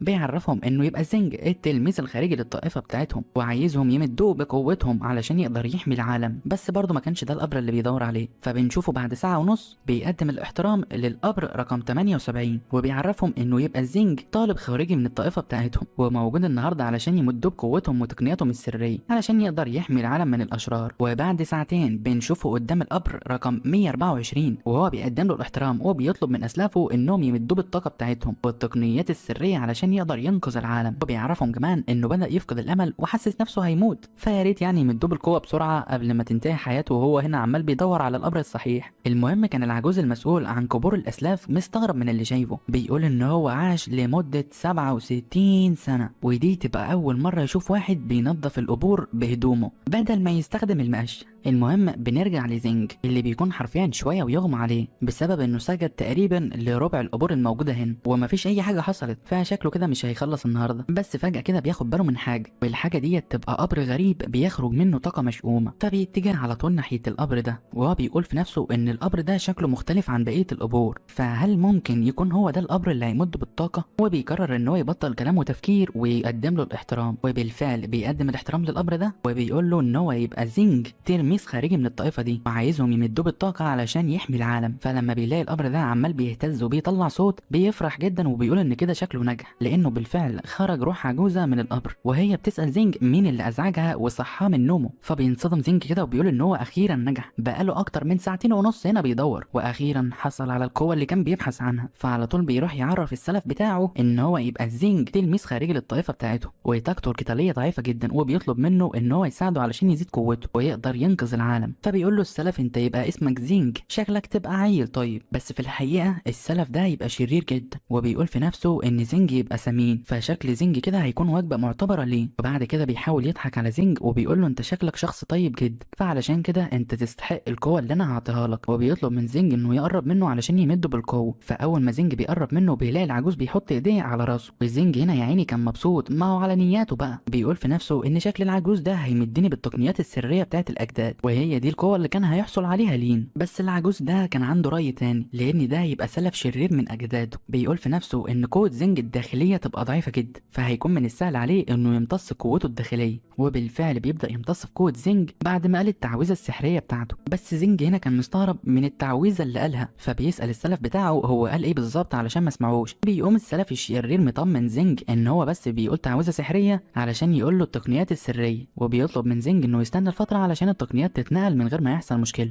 بس هو في الحقيقه كان بيقول في نفسه انه على وشك يمتص كل الطاقه الداخليه بتاعت زنج. وهنا زنج كان ابتلع الطعم بتاع السلف الشرير، وبيقوم معرف السلف بتاعه ان هيفضل مستني هنا لحد ما ينقل له كل المهارات بتاعته. بيتحمس زنج اكتر وبيخرج كميه طاقه من الرعد والبرق، وبيقول للسلف انه لازم يمده بالطاقه علشان يقدر يزود تقنيه الرعد والبرق ويكون قوي كده. وده خلى السلف الشرير ينصدم من قوه زنج، وبيقول هو الطفل ده حصل على القوه دي ازاي، لحد ما بيلاقي صاعقه من الرعد والبرق بتنتقل ليه وبتحوله لهيكل عظمي. في النهايه بيتفحم العجوز وبيبقى على وشك يموت. هي المشكله ان هو شبح، هيموت ازاي؟ ما علينا. بيروح له زنج وبيتاسف له لانه كان على وشك يموته. المشكله ان هو ميت فعلا. المهم بيطمنه السلف الشرير ان هو كويس، بس بيعرف زنج انه طلع اقوى منه. لكن السلف الشرير كان بيقول في نفسه ان الطفل ده طلع اقوى منه بسبب انه بيمتلك قوه الرعد والبرق من مقاتلين الرعد والبرق اللي كان بيقال عنهم انهم اقوى مقاتلين في العالم. وهنا زنج كان متحمس جدا وبيسال السلف بتاعه لو كان اخيرا يستحق ينقل له تقنيات السيف. بيعرفوا السلف الشرير ان فعلا زنج بقى يستحق انه ياخد التقنيات دي، وبيطلب من زنج انه يقعد ويهدي نفسه علشان ينقل له كل التقنيات السريه. بيسمع زنج كلامه وبيقعد على الارض علشان يتامل. وهنا كان السلف الشرير عمال بيقول في نفسه ان هو للاسف مش هيقدر يمتص قوته، لكن في طريقه تانية واحسن انه يهرب من المكان ده، وهو انه يدخل جوه جسم زنج. المشكله دلوقتي ان زنج قبيح جدا، بس دي ما كانتش مشكله كبيره بالنسبه له، لانه لما يدخل في جسم زنج فزنج هياخد شكل العجوز ده في شبابه، وعلى طول بينقض على زنج بتقنيه الشبح علشان ياخد جسمه. اللي كان مصدوم اول ما بيسمع السلف بتاعه بيقول انه جسمه بقى ملكه، بس السلف بيعرفه ان فات الاوان ودلوقتي هيحصل على جسم زنج. لكن فجاه اول ما بيلمس جسم زنج ما بيبقاش قادر يدخل جوه جسمه، وبيقول ان هو حاسس انه خبط في الحيط. بيفضل يسال في زنج هو عمل ايه، وزنج هنا ما كانش فاهم هو في ايه اصلا، والعجوز ده شكله اتجنن قبل ما يموت ولا ايه. فبيعرفوا زنج ان هو ما قدرش ياخد جسمه بسبب ان هو ما عندوش طاقه روحيه اصلا. فبيساله السلف الشرير وهو مصدوم كده انت ازاي ما فتحتش الطاقه الروحيه بتاعتك وانت عندك تقنيه الرعد والبرق؟ فبيبتسم له زنج كده وبيقول له يستعد علشان يضربه. وطبعا السلف الشرير اول ما بيسمع ان زنج هيضربه وبيقول له ان هو كان سلف محترم جدا واسمه اتذكر عبر التاريخ، وفي الاخر يجي تلميذ خارجي علشان يضربه. فبيتعصب زنج من كلامه كده وبيقول له انت شكلك محتاج شويه كهرباء. فعلشان كده زنج بيعرفه انه هيجرب كل التقنيات الرعد والبرق عليه، وبيستدعي رعد زيوس عشان يخلص عليه. المهم بننتقل بعد كده للمنطقه الداخليه في الطائفه بتاعت زنج. كانت تشين وصل لاخوه شياو اللي كان عمال بيتريق عليه وبيقول له ازاي زنج يضربك، وبيقول له اخوه وهو بيشرب كوبايه الشاي كده انت مش بس ضربك واحد من الطائفه الخارجيه، لا وكمان عندك الجراءه انك تيجي تقابلني. فبيعرفوا تشين ان زنج مش مجرد مقاتل خارجي عادي، لدرجه ان قوته تجاوزت قوه تشين. وبالنسبه لجيوي فهي بتقرب من تشاو وبتحاول ان هي تغريه، بتقول له ان زنج كان دايما بيقرب منها وبيعرض عليها الجواز، وانها دلوقتي جايه علشان تطلب منه المساعده، ولو ساعدها فهي على استعداد انها تعمل له اي حاجه يعوزها. فبيبدا يحسس على وشها وبيسالها لو كانت متاكده انها هتعمل اي حاجه، فبتقول له طبعا ان هي هتعمل له اي حاجه. وهنا كانت بتقول في نفسها ان شكلها كده قدرت تستدرجه للطعم بتاعها، يعني من الاخر كده هتسيطر على تشاو وهيكون الكلب الجديد بتاعها. ده في حين طبعا ما كانت شن عمال بيتفرج عليها من بعيد وهو مصدوم انها عامله نفسها بريئه. لكن تشاو بيقوم واخد الوش الجد كده وبيقول لجيوي ان هو عارف هي اي نوع من البنات، فعلشان كده بيزقها وبيعرفها ان هي مش هتعرف تضحك عليه. وعلشان يخوفها بيقوم ماسك كوبايه الشاي اللي كان بيشربها وبيكسرها، فبتقع جيوي على الارض وهي بترتعش منه. وتشاو بيقوم منادي على واحد اسمه رين اللي بيظهر من وراه فجاه وبيسال تشاو هو عايز منه ايه. فبيعرفوا تشاو انه يخلص على زنج ويجيب له راسه، وده تقريبا بالظبط اللي كان جيو وتشين عايزينه من الاخ تشاو، لان رين ده يبقى تاسع اقوى مقاتل في الطائف، فاكيد زنج مش هيقدر يهزمه. وبنرجع بعد كده لمنطقه مقابر الاسلاف، وتحديدا عند السلف الشرير اللي بيكون اتحمص وهو بيطلب الرحمه من زنج ويبطل يضربه علشان ممكن يبقى جده. بس زنج بيتعصب منه وبيقول له انت تبقى جدي انا؟ ده انت نصاب حرامي. فبيقول له السلف الشرير خلاص ما تزعلش، انا مش جدك، انت اللي جدي. بيقوم زنج معرفه انه هيبطل يضرب فيه بشرط انه يجاوبه على شويه اسئله، واول سؤال هو يبقى اسمه ايه وليه هو اللي يبقى الروح الوحيده الموجوده حاليا. فبيعرفوا السلف الشرير ان يبقى اسمه وانج. وبالنسبه ليه هو الوحيد الموجود هنا، ده لانهم دلوقتي لسه بالنهار. وبيبص لزنج كده وبيعرفوا ان الارواح بتنام بالنهار وبتصحى بالليل، يعني لو كنت قرات شويه في الكتب كنت هتعرف كده. وده خلى زنج يساله طالما الارواح بتنام بالنهار انت صاحي ليه؟ بيعرفوا وانج ان هو مش عايز ينام لانه بيحاول يهرب من المكان ده علشان هو مختوم هنا من الاف السنين. وبيقول لزنج كده وهو فقد الامل انه ما كانش متوقع اليوم اللي يحاول يهرب فيه يظهر له واحد يفضل يضربه بالبرق. فبيروح زنج كده وبيديله بالكف، بيقول له الحمد لله ان انا اللي جيت لك هنا، والا كان زمان واحد ضعيف جالك وانت خلصت عليه. وبيطلب منه كمان انه يروح يصحي بقيه الارواح علشان هو عايز منهم طلب. فبيقول له وانج وهو عمال بيعيط ان علاقته بارواح الاسلاف مش كويسه وممكن يضربوه لو صحاهم. بيقوم زنج معرفه ان هو يصحيهم ومالوش دعوه، ولو حصل اي حاجه فهو مسؤول عن كل اللي هيحصل. بيقول له وانج طالما انت المسؤول عن كل حاجه هتحصل حصل مفيش مشكله، وبيتجه كده ناحيه قبر الاسلاف علشان يصرخ باعلى صوته ويصحي كل الارواح، اللي اول ما بيسمعوا صوته بيحصل انفجار قوي جدا من الطاقه الشريره، وبتبدا كل ارواح الاسلاف والاجداد تظهر. وطبعا اول ما بيشوف زنج العدد المهول ده بيقول ان هو حاسس ان الموضوع كبر زياده عن اللزوم، ولما بيشوف الروح اللي واقفه قدام كل المقاتلين دول بيعتقد ان ده هو كبيرهم واقوى واحد فيهم. بس فجاه بيقطع تفكيره السلف وونج اللي بيفضل يقدم في احترامه لشخص تاني، وده خلى زنج ينصدم لما بيعرف ان هو بيقدم احترامه لشخص تاني، لانه كان بيعتقد ان الشخص القوي اللي قدامه ده هو يبقى اقوى واحد فيهم. في الاخر طلع اقوى واحد فيهم، والقائد بتاعهم هو اللي قاعد على الكرسي ده، وده يبقى الجد الاكبر للطائفه اللي الكل بيترعب منه ويبقى اقوى واحد على مر العصور. ما علينا، زنج كان مبسوط جدا وبيقول ان هو ما كانش متخيل يقابل كل الارواح دي، فده معناه انه هيحصل على قوه جباره وهيقدر يكون قوي جدا زي المنهاو. لكن روح الجد الاكبر كان عمال بيقول لوانج انه شجاع جدا لدرجه انه جاله الجراءه يصحيهم كلهم، بس وانج بيروح يستخبى كده ورا القبر وبيعرفهم ان زنج هو اللي اكبر وصحيهم كلهم، وده خلاهم مصدومين ومستغربين مين ده وليه عمل كده. فاول طبعا ما الاهتمام بيروح ناحيه زنج بيفضل زنج يقدم لهم في الاحترام وبيقول لهم ان اسمه يبقى زنج، تلميذ خارجي للطائفه وجاء هنا علشان ينظف قبور الاسلاف ويطلب منهم القوه علشان يقدر ينقذ العالم. وهنا روح زعيم الطائفه بتنده على حارس المقابر، فاول ما بينده عليه يظهر حارس المقابر وبيعرفه ان هو موجود هنا. فلما بتشوف روح زعيم الطائفه بيساله ازاي يدخل زنج للمكان ده، ازاي يدخل واحد ضعيف من الطائفه الخارجيه علشان ينظف المقابر دي، وبينده على طول على الحراس علشان يطلب منهم يخلصوا على زنج ويقطعوا رقبه حارس المقابر. وده خلى حارس المقابر يترعب وبيرتعش، بيعرفهم ان هو ملوش ذنب ودي كانت مهمه الطائفه حطها على جدار المهمات وهو قبلها، لكن كان فات الاوان وارواح الحراس كانت بتهجم عليهم. فبيظهر فجاه زنج قدام حارس المقبره وبيقول لهم انتوا ازاي تقتلوا شخص بريء كده ملوش اي ذنب. فبيعرفوا روح زعيم الطائفه ان هم لما يقتلوا حارس المقبره دي اقل حاجه هيعملوها وهيرحموه كمان، لان حارس المقبره يستحق الدفن والموت والتعذيب بسبب انه سمح لواحد ضعيف زي زنج يدخل المقبره ويصحيهم. بس زنج بيتعصب وبيقول لهم انه كان بيعتقد ان ارواح اسلافه هتكون طيبه، وكان بيعتقد ان كل اسلافه واجداده ناس طيبين بيحبوا الخير. وهنا بيبتسم لهم كده علشان بيتريق عليهم، بيعرفهم ان هو اكتشف دلوقتي ان كل اسلاف واجداد الطائفه هم عباره عن حسالة المجتمع والناس، وده خلى روح زعيم الطائفه يتعصب وبيخرج كميه هاله مرعبه. لكن زنج ما بتفرقش معاه القوه دي وبيفعل قوه الرعد والبرق وبيفضل يتريق عليهم كمان. والكلام اللي قاله زنج كان عصب زعيم الطائفه. زعيم الطائفه بيأمر كل ارواح الحراس انهم يهجموا على زنج ويسيبوه عايش علشان يكتفوه هنا ويفضلوا يعذبوا فيه مدى الحياه. فبتبدا كل الارواح تتجمع على زنج علشان تخلص عليه، بس زنج ما بيهتمش وبيقول لهم ان جات له فرصه يجرب كل تقنيات الرعد والبرق، وبالفعل بيبدا يضربهم كلهم بتقنيات الرعد والبرق لدرجه ان الحراس ما كانوش قادرين يستحملوا الهجمات دي. وده خلى زعيم الطائفه مصدوم وبيسال نفسه الواد ده عملها ازاي، وبقيه الاسلاف بيكونوا مصدومين لان زنج بيمتلك تقنيه الرعد والبرق اللي ما كانوش حتى بيمتلكوها في شبابهم. المهم زنج بيقول لهم ان هو كان عايز يكون شخص طيب لكنهم هم اللي اجبروه يستخدم عليهم تقنيه الرعد والبرق. بس زعيم الطائفه هنا بيبدا يتمسكن لزنج وبيقول له انت اكيد مش بتفكر تضربنا، احنا اكلينيكيا اجداد واسلاف الطائفه، يعني احنا نقرب لك من بعيد. بس زنج بيقول لهم الكلام ده ما عادش يفرق معايا دلوقتي، بيقول لهم ليه ما فكرتوش في صله الرحم قبل ما تهجموا عليا علشان تموتوني، وبيقوم هاجم عليهم بتقنيه زيوس اللي بتروح ناحيه زعيم الطائفه. ومن قوه الضربه ديت كانوا على وشك يختفوا كلهم بسبب ان تقنيه الرعد والبرق هي الوحيده اللي بتاثر على كل حاجه حتى الاشباح. في الوقت ده كان وانج عمال بيتفرج على زنج وهو عمال بيعذب فيهم كلهم. بالنسبه لزنج فكان عمال بيضرب عليهم تقنيات الرعد والبرق من كل مكان لدرجه انهم كلهم كانوا على وشك يموتوا منه. وبننتقل بعد كده لليل اليوم ده، كان زنج قاعد على مكتب كده وحارس المقابر هو ووانج عمالين بيخدموه، ده غير كمان ان هو عمل صف من كل اسلافه واجداده علشان يقدموا له التقنيات السريه اللي كانوا بيخبوها. وفي الاخر بنشوف زنج وهو فرحان لانه كده حصل على كل التقنيات اللي كان عايزها، وبيقول ان هو دلوقتي هيكون قوي جدا لدرجه ان حظ لين الرهيب مش هينفعه بحاجه. لكننا بعد كده بننتقل لمنطقه سكن الطلاب الداخليه، وتحديدا عند غرفه لين اللي كان مستغرب لانه كان المفروض النهارده ينظف مقابر الاسلاف، وده غريب جدا لانه كان الشخص الوحيد اللي بيتطوع ينظف المقابر. بيقعد على سريره كده وبيقول مش مهم، لانه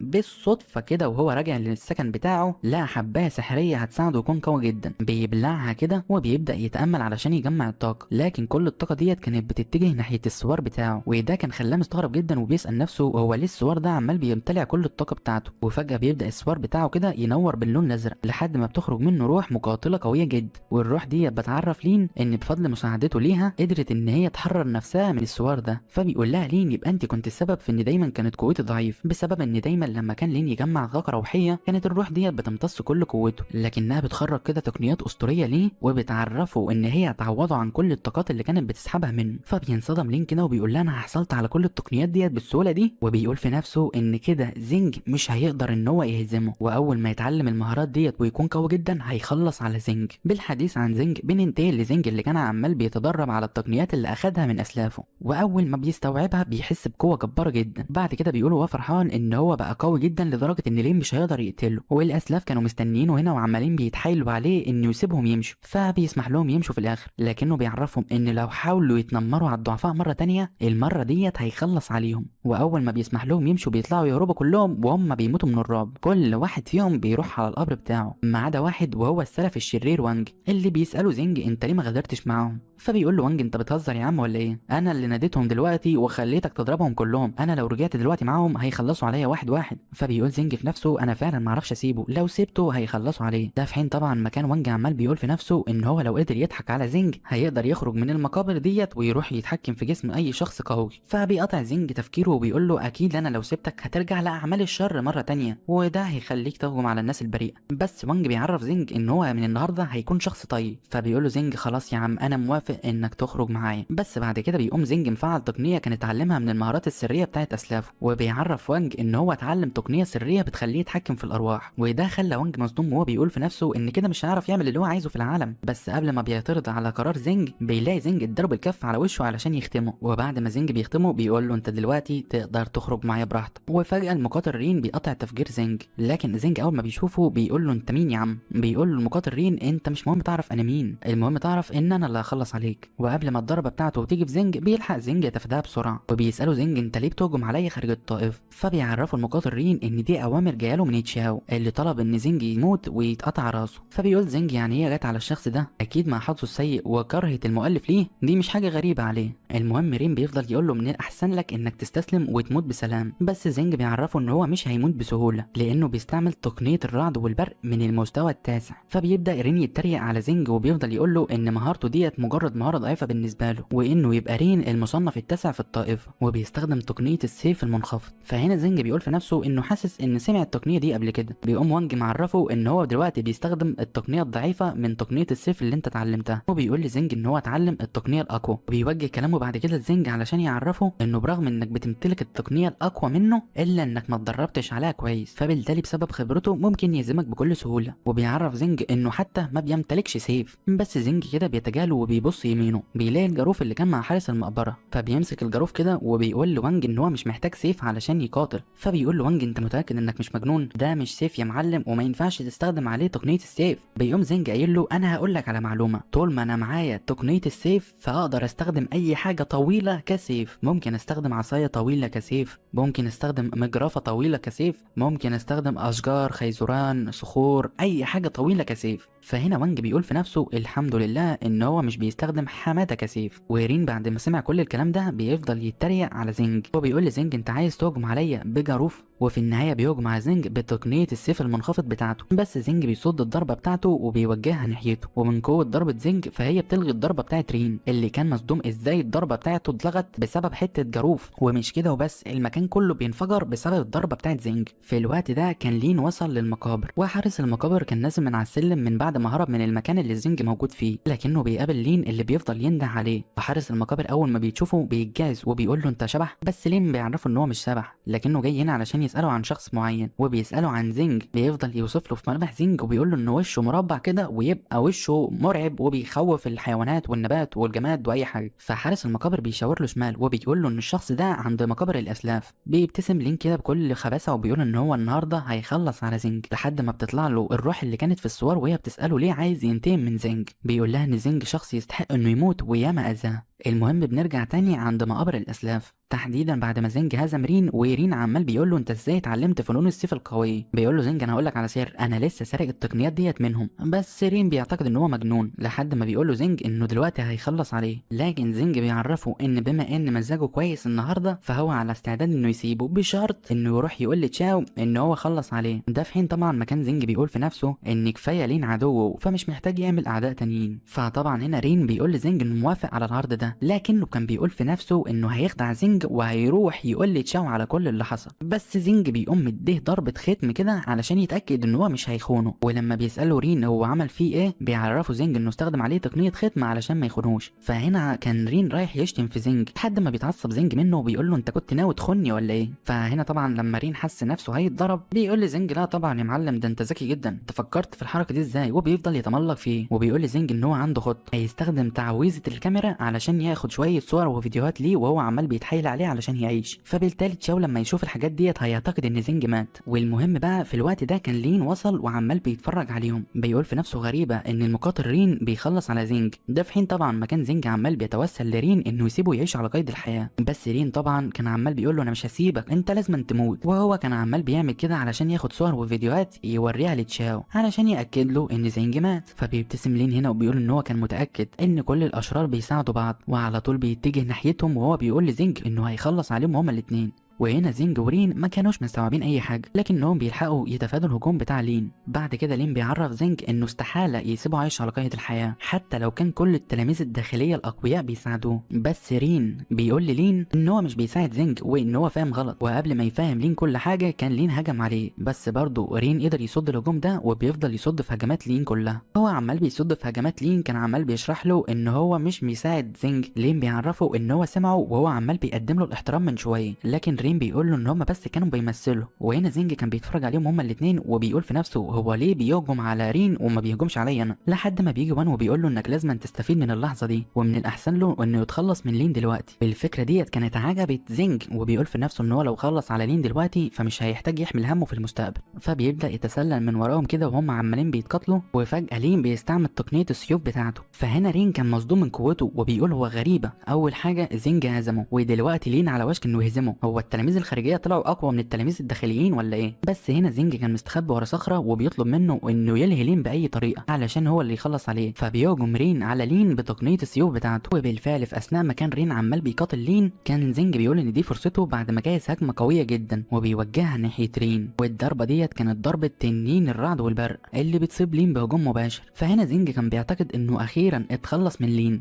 بس فجاه القلاده بتاعت لين بتبدا تتوهج علشان تحميه، وده خلى زينج مصدوم جدا وهو بيقول في نفسه ده عنده كنز بيحميه ولا ايه. في النهايه القلاده بتاعت لين بتنفجر بعد ما حمته، ولين بيوجه كلامه بعد كده لزينج وبيعرفه انه هيكون اقوى منه وهيخلص عليه. ورين وهو قاعد جنب زينج بيقول له ان لين ده شرير جدا محتاجين مساعده علشان يخلصوا عليه. بس زينج بيقول له انت كل اللي عليك تعمله انك تشتته لحد ما هجم عليه مره ثانيه. فرين بيقول له انت متاكد؟ انا كنت هموت من شويه. بس زينج ما بيسيبوش يكمل كلام وبيديله بالرجل كده علشان يروح يلهي لين، فعلى طول بيطير في السماء وبيروح يهجم على لين. والمره دي زينج بيهجم على لين بتقنيه النار بتاعته اللي اول ما بتسيب لين بتظهر كده مفتاح الشقه بتاعه. مفتاح الشقه ده بيقدر يصد هجمه زينج لكنه بيتدمر في النهايه. فبيقعد لين يعيط كده وبيقول ان دي هديه امه سابتها له. وزينج كان مصدوم لان لين طلع بيمتلك كنز تاني بيحميه، بس طبعا بعد ما الكنز ده اتكسر فهو دلوقتي عنده فرصه تانيه يخلص على لين. فعلشان كده بيضرب رين بالرجل علشان يروح يشتت انتباه لين ويقدر يهجم عليه. وبعد طبعا ما زينج جهز الهجمه بتاعته بيوجهها ناحيه لين، وده خلى الكنوز السحريه بتاعت لين تظهر علشان تحميه. اول حاجه بتحميه هي قلاده حمراء بعد ما بتحميه بتتكسر، ولين كان زعلان جدا لان القلاده ديت كانت عزيزه عليه وابوه كان سايبها له. وده خلى زينج مستغرب الواد ده بيمتلك كل القمامه ديت اللي بتحميه ليه، هو للدرجه دي المؤلف بيحبه؟ بس مش ده الغريب. الغريب ان لما زينج هجم على لين مره تانية بيخرج شراب سحري بيحمي لين كانت اخته سايباه له. ما بيستسلمش زينج وبيهجم عليه مره تانية، لكن برضه المره ديت بيظهر صندوق سحري بيقول لين ان العلبه ديت جدته سابتها له. وبعد كل ده طبعا كان رين مرمي على الارض لانه فقد الامل، لان زينج كان كل شويه عامله كبش فدا. واللي كان معصب زينج ان لين بيمتلك شويه خرده بتحميه. فبيظهر النظام وبيعرف زينج انه ما ينفعش يقاتل بطل القصه لان بطل القصه دلوقتي حظه في المستوى ال1000، وانت لو قتلت بطل القصه دلوقتي فمش هتقدر تلمسه، ده بالعكس حظك السيء هيخليك انت اللي تخسر. زينج ما بيصدقش الكلام ده فبيتجه للين وهو متعصب لحد ما بيدوس على موزه فبيقع على الارض. فبيقول فعلا انه شكله كده مضطر يسمع كلام النظام، وعلشان كده بيطلع يجري علشان يهرب من المكان ده بسرعه. بعد ما زينج عرف من النظام انه مش هيقدر يقتل لين، طلع يجري على طول وعرف ينفض بجلده. لكنه بعد ما هرب لين غرس سيفه في بطن رين ومشي وسابه مرمي على الارض. وبنشوف بعد كده بنت اسمها يولي لاحظت ان رين اتاخر وراحت تدور عليه، فبعد بحث طويل بتلاقيه مرمي على الارض وبتروح تساله مين اللي عمل فيه كده. بيقوم قايل لها ان اللي عمل فيه كل ده هو زنج ولين، واغمى عليه على طول بعد الكلمتين دول. وبنروح بعد كده لزنج بعد ما هرب، اللي كان عمال بيفكر ازاي يتطور علشان يواكب قوه لين الجديده. وجات له فكره ان هو يقرب من لينج تشان ويتجوزها علشان حظه يبقى احسن. وعلشان كده بيروح بسرعه على بيت لينج تشان وبيفضل يخبط على الباب. ومش كده وبس، ده كمان جايب ورد معاه. المهم اللي بتفتح الباب كانت ست عجوز، ففهم زنج هنا ان دي تبقى جده لينج تشان، ودي طلعت اللي لينج تشان كانت عايزه تنقذها. المهم زنج بيكون لسه هيتكلم قامت العجوز دي مدياله بالكف على وشه وزنج وقع من الصدمه. بعد كده العجوز دي فضلت تتريق على شكله وبتقول له انت وشك المربع ده عامل زي المستطيل، وده خلى زنج يتعصب وبيرمي الورد على الارض. وبيقوم معرفها ان لينج تشان تبقى الجيرل فريند بتاعته. وهنا اول ما لينج تشان بتسمع الكلمتين دول بتقفل الباب في وشه على طول. فبتخرج لينج تشان من غرفتها وبتعرف جدتها ان زنج مش شخص شرير زي ما شكله بيوحي. وبتروح بعد كده تدعي زنج علشان يتغدى معاهم، لكن جدتها ما كانتش راضيه تخليه ياكل معاهم علشان كان في رايها ان هو هياكل كل حاجه لوحده. فبتقوم لينج تشان معرفها ان الخير كتير والاكل يكفيهم كلهم، فعلشان كده بتطلب منها انه تسيب زنج يدخل البيت. وبعد نقاش طويل قدرت ان هي تقنع جدتها ويقعدوا كلهم علشان يتغدوا سوا. والعجوز مو اللي هي تبقى جده لينج تشان بتقوم منزله طبق رز صغير جدا، وهي عملت كده لان زنج كان معرفهم ان شايته صغيره. يعني من الاخر كده الجده مو بتحاول تنكش في زنج. وهنا زنج والجده مو بيفضلوا باصين لبعض ومحدش طايق التاني، بس بتيجي لينج تشان وبتوقفهم هما الاتنين. وزنج بيزعل ان الجده مو بتفتكر ان هو شخص شرير، بيعرفها ان هو شخص طيب وبيسالها هي ليه بتعمل معاه كده وبتعتقد انه شخص شرير. فبتقوم الجده مو مشبعاه بالضفدع اللي بيفضل يقرب خطوه بخطوه من لينج تشان. وده خلى زنج مستغرب وهو بيقول في نفسه هي عرفت ازاي ان انا عايز اقرب من لينج تشان خطوه بخطوه. المهم الجده مو كانت لسه عماله بتستفز في زنج، وهو طبعا ما كانش يجرؤ انه يعمل لها حاجه. وفجاه الجده مو بترمي الاكل على زنج، فهنا زنج طبعا اغتنم الفرصه ديت وبدا يمثل ان هو بيتألم ومغمى عليه. لينج تشان اول ما شافت الموضوع ده بتزعل من جدتها وبتتعصب لانها حاولت تاذي زنج. وبتروح بعد كده تقول لزنج ان مهما كان العالم كله شايف ان زنج شخص شرير ووحش وقبيح، هيفضل بالنسبه لها البطل واوسم واحد في العالم. فزنج بياخد باله ان النظام عمال بيديه نقاط اعجاب وتعاطف ما بينه وما بين لينج تشان. المهم خارج منزل الجده مو، شين شان كانوا واقفين مترددين انهم يقتحموا بيت الجده مو علشان يمسكوا زنج، او كانوا بيفكروا يستنوا لحد ما يطلع بره.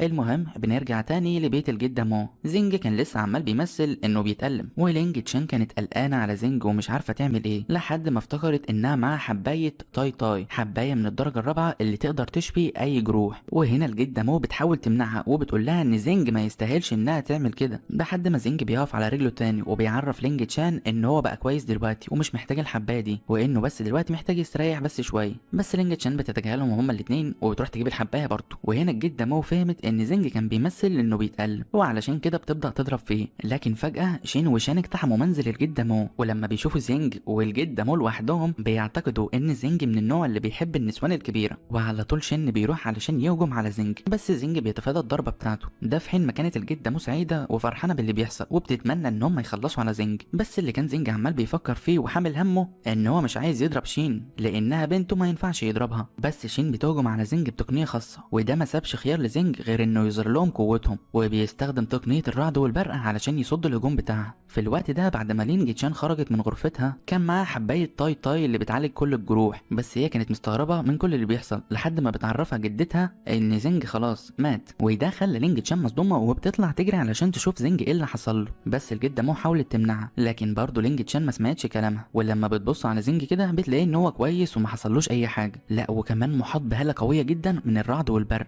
وبيقوم ضارب شين ضربه قويه جدا بتوقعها من على الارض من قوتها. فهنا شينج بتستغرب من قوه زنج وازاي قدر يتصدى لمهارتها بصباعين بس. فبيقوم شان معترف بخسارتهم هما الاثنين وبيعتذر عن وقاحه شين، وبيعرفهم ان هو سمع اخبار ان زنج اساء لتشاو وتشاو بيكره زنج. بيعرفوه كمان انهم بيكرهوا تشاو، يعني ممكن يتحالفوا مع بعض علشان يقتلوه. ولما زنج سمع منه الكلام ده بيوافق على طول، بس لينج تشان بتبقى مستغربه ازاي زنج اساء لتشاو، وبتقوم معرفاهم ان من الصعب يتعاملوا مع تشاو. ده في حين ما كان زنج عمال بيقول في نفسه ان لينج تشان ما تعرفش ان هو ضرب تشين علشان ينقذها، وتشين اللي كان ضربه ده كان يبقى اخو تشاو. فهنا بيتدخل شان وبيفهم لينج تشان اللي حصل، بيعرفها ان زنج انقذها من تشين. ولما لينج تشان وشان عرفت الحقيقه فضلت عينيها بقى تطلع قلوب كده وحب وبتاع ناحيه زنج، والنظام عمال بيعد في نقاط اعجاب، لان هي دلوقتي بتقول في نفسها ان زنج عمل كل المشاكل دي مع شخص قوي علشان ينقذها. وهنا زنج عمل نفسه بقى حكيم كده وبيتكلم بحكمه، وبيقول ان هو مش هيتحالف مع شين وشان علشان حركات التحالف ديت على شخص واحد مش هتكون نبيله. بس هو هنا كان عمال بيمثل قدام لينج تشان، وبيقول في نفسه ان هو اول ما يخرج من هنا هيتحالف معاهم هما الاتنين. وهنا زنج قدر يضحك على لينج تشان لانها حبته اكتر، والنظام عمال بيضيف نقاط اعجاب. وبالنسبه لجدتها فكانت وجهه نظرها اتغيرت عن زنج، وبتقول ان زنج طلع رجل حكيم ونبيل، بس شان بيقطع تفكيرهم وبيقول لزنج انه مش هيقدر يقاتل تشاو لوحده. فبيستمر زنج في التمثيليه بتاعته وبيشاور لشان على طريق الباب علشان يطرده. بيقوم شان وهو خارج من البيت بيتكلم مع شين وبيعرفه وهو متاكد ان اكيد زنج هيجي يطلب منهم المساعده بعد ما يروح يواجه تشاو ويتهزم. بس طبعا هم مش هيسيبوه يعمل كده، لانهم ناويين دلوقتي يروحوا يقولوا لتشاو على مكان زنج علشان يجي يقتله. بس في الوقت ده كان زنج عمال بيقول في نفسه ان بعد ما شان وشين يخرجوا هيروح وراهم على طول علشان يكون تحالف. ولكن قبل ما شان وشين يخرجوا بيقتحم صيادين الجوائز منزل جدة مو، وبيتضح ان تشاو نشر اعلان عن قتل زنج مقابل جائزه ماليه ضخمه، وده خلى شان وشين مستغربين لانهم ملحقوش يهربوا من المكان. في حين ان زنج كمان كان مصدوم وبيقول ان هو ملحقش يتحالف مع شان وشين. ولما شان بتسال شين هيعملوا ايه بيعرفها شين ان هم جايين علشان يقتلوا زنج، يعني هم مالهمش علاقه بالموضوع. وبعد كده شان بيعرفهم ان هو ملوش علاقه بزنج نهائيا، وبيطلب منهم انهم يغادروا المكان. فهم علشان اغبياء بيقتنعوا وبيوافقوا على طول. ده لحد ما زنج بيشاور عليهم وبيعرف العصابه اللي جايه علشان تقتله ان شان وشين يبقى في الفريق بتاعه. وده خلى شين مستغرب وبيسال زنج انت بتقول ايه يا عم انت؟ فبيقول له زنج كده قدام العصابه انت ازاي عايز تتخلى عني واحنا الفريق بتاعنا كله فكر في كل حاجه مع بعض. وهنا شان ادرك ان زنج عايز يورطه في الموضوع معاه، فعلشان كده العصابه كلها بتتعصب وبيامرهم زعيمهم انهم يهجموا على شان. وفعلا بداوا كلهم يتلموا على شان وشين ويبداوا يضربوا فيهم. فبيتدخل زنج وبيقول لهم يبعدوا عن صحابه، وبداوا كلهم يضربوا في بعض هنا لمده ساعات. وفي النهايه كلهم هزموا العصابه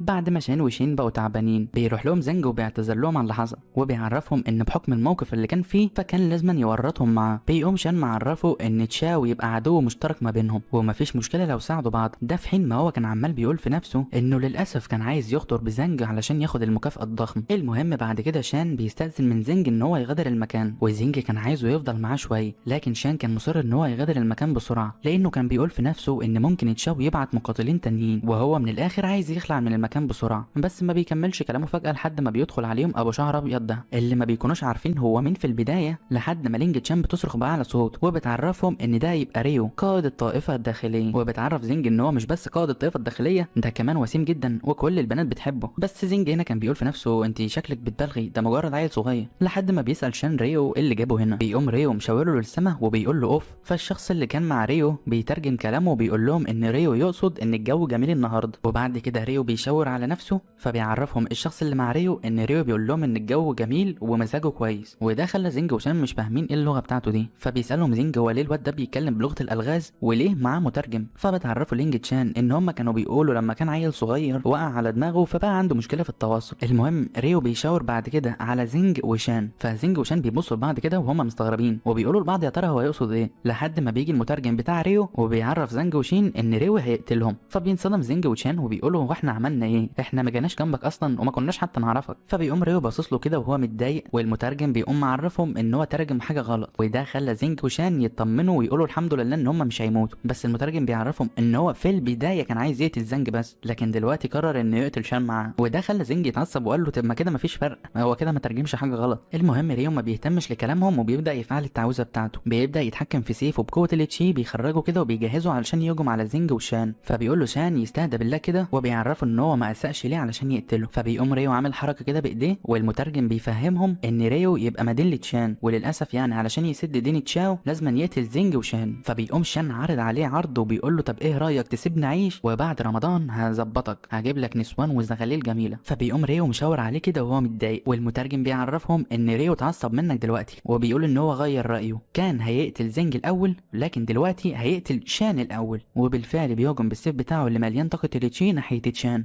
بس شان قدر يتصدى الضربه ديت على اخر لحظه، وكل اللي الضربه ديت عملته ان هي رجعته ورا شويه. بعد كده بينده على شين وبيعرفها ان هم مضطرين يستخدموا تقنيتهم السريه، والتقنيه ديت هم كانوا موفرينها علشان يتخلصوا من تشاو. لكن بما ان ريو دلوقتي عايز يقتلهم فما قدامهمش حل غير انهم يدافعوا عن نفسهم. بيقوم ريو قايل لهم اوه وهو مندهش كده، والمترجم ده بيقوم قايل لهم ان ريو كده بيقول لهم انه منبهر. وفي النهايه بعد ما جهزوا هجومهم بيوجهوه ناحيه ريو اللي بيكون بالفعل فعل التقنيه بتاعته وقسم السيف بتاعه لنصين، وبعد كده بيقسمه ل4 سيوف. في النهايه بيكون مستخدم تقنيه السيوف المتعدده، وكل السيوف ديت بتتجه ناحيه شين وشان. من قوه الهجوم بتاعه بيحصل انفجار في المكان، وشين وشان كانوا اترموا على الارض وكانوا على وشك الموت. فهنا طبعا زنج كان عمال بيتفرج من بعيد وبيقول ان الطفل ده طلع قوي جدا، ولدرجه ان هو بيفكر يتحالف معاه، بس هو ما يعتقدش ان الواد ده هيسمعه، فهو كده مضطر انه يهرب. بتقطع لينج تشان تفكيره وبتقول له ان هو مش هيقدر يهزم ريو، فعلشان كده بتنصحه انه من الاحسن انه يهرب. وده خلى زنج يحتار، لانه بيقول في نفسه ان دلوقتي رينج تشان بتطلب منه يهرب، لكنه حتى لو هرب فعلا فاكيد الاعجاب بتاعها هيقل. بعد كده ريو بيكمل كلامه وبيقول كلام مش منطقي، فالمترجم بيعرفهم ان ريو بيقول لك انت بتفكر تهرب مني، وبعد كده بيقوم مستخدم تقنيه السيف بتاعته علشان يوجهها ناحيه زنج ولينج تشان. وقبل ما الضربه تيجي فيهم هما الاثنين كانت الجده مو بتحاول تحذرهم انهم يهربوا بسرعه، لكن كان فات الاوان وما لحقتش تعمل حاجه. بعد كده ريو بيرجع السيف بتاعه، والمترجم بيقول لهم ان ريو بيقول لكم كل حاجه خلصت. فالجده مو وهي مرميه على الارض كده كانت مصدومه انها فقدت حفيدتها، وعلشان كده بتفعل قوتها الخفيه القويه جدا، لدرجه ان ريو والمترجم بتاعه كان خايفين جدا. والمترجم بتاع ريو بيقول لهم ان ريو بيقول الجده دي طلعت قويه جدا والهاله بتاعتها مش مخليهم عارفين يتحركوا، وبالفعل الجده مو كانت متجهه ناحيتهم وعلى وشك انها تخلص عليهم. فكان ريو والمترجم بتاعه بيفكروا يهربوا بسرعه قبل ما تخلص عليهم، لحد ما الجده مو بتسمع صوت لينج تشان وهي عماله بتكح. بعد ما بيختفي الغبار شويه بيظهر زنج ولينج تشان، لان زنج كان حمى لينج تشان بجسمه. وبالنسبه للكلام اللي مكتوب على ظهر زنج ده فهو كاتب على ظهره انه مخلص للوطن. المهم زنج بيعرفها ان هو كويس وما تقلقش عليه، لحد ما بتيجي الجده مو بتقطع كلامه وبتاخد لينج تشان كده بالحضن، وده خلى ريو يطمن شويه. فبيقول المترجم ان ريو بيقول لهم الحمد لله ان البت ديت ما ماتتش، والا كان زماني انا اللي مت دلوقتي. المهم بعد كده كانت لينج تشان عماله بتسال جدتها هيعملوا ايه في زنج لانه عمال بينزف دم كتير. بتقوم الجده مو مطلعه الحبايه بتاعه طاي طاي اللي بتعالج اي مرض، وبتعرف لينج تشان انها كانت ناويه تاخد منها الحبايه وتخفيها تماما، بس بما ان زنج ضحى بحياته علشان يحميكي فادوله الحبايه. وبالفعل بتاخد منها لينج تشان الحبايه وبتروح علشان تحطها في بق زنج. فهنا كان شان عمال بيتفرج عليهم من بعيد، وبيقوم نده على ريو كده وبيقول لهم انتوا سايبينه يتعالج ليه لما كنت بتواجهني وما سبتنيش انا اتعالج. وهو يعرف ريو ان هو يبقى كده شرير وعنصري. فهنا ريو كان عمال بيقول حم حم، والمترجم بتاعه بيعرف شان ان زنج حتى لو اتعافى مش هيكون ليد ليه. ده في حين ما هما الاثنين عمالين بيقولوا ان الجده مو قويه جدا وخايفين يعملوا حاجه لا تقتلهم هما الاثنين. المهم بعد ما زنج اتعافى كان حاسس بطاقه قويه جدا، فهو كان هنا مصدوم وفرحان جدا، لان النظام بيعرفه ان مش بس الحبايه عالجته وزادت قوته، لا وكمان حصل على 66 نقطه اعجاب من لينج تشان. بعد كده ريو بيعرفهم ان هو هيمشي، والمترجم بتاعه بيقول لهم ان ريو بيقول لكم ان هو هيمشي دلوقتي لانه هجم على زنج مره واحده وكده يبقى سد الدين بتاع تشاو. فبيتعصب زنج كده وبيقول له انت فاكرني هسيبك تمشي بعد ما حاولت تهجم على لينج تشان؟ بيقوم ريو باصص له كده، والمترجم بيعرفه ان ريو بيقول انت فاكر انك انت عندك الشجاعه علشان تواجهني؟ لحد ما بتتدخل هنا الجده مو وبيخرج منها آلة شريره بتعرفهم ان الجده مو انهم لازما يسيبوا زنج يهجم عليهم والا هي اللي هتهجم عليهم. فهنا طبعا ريو بيوافق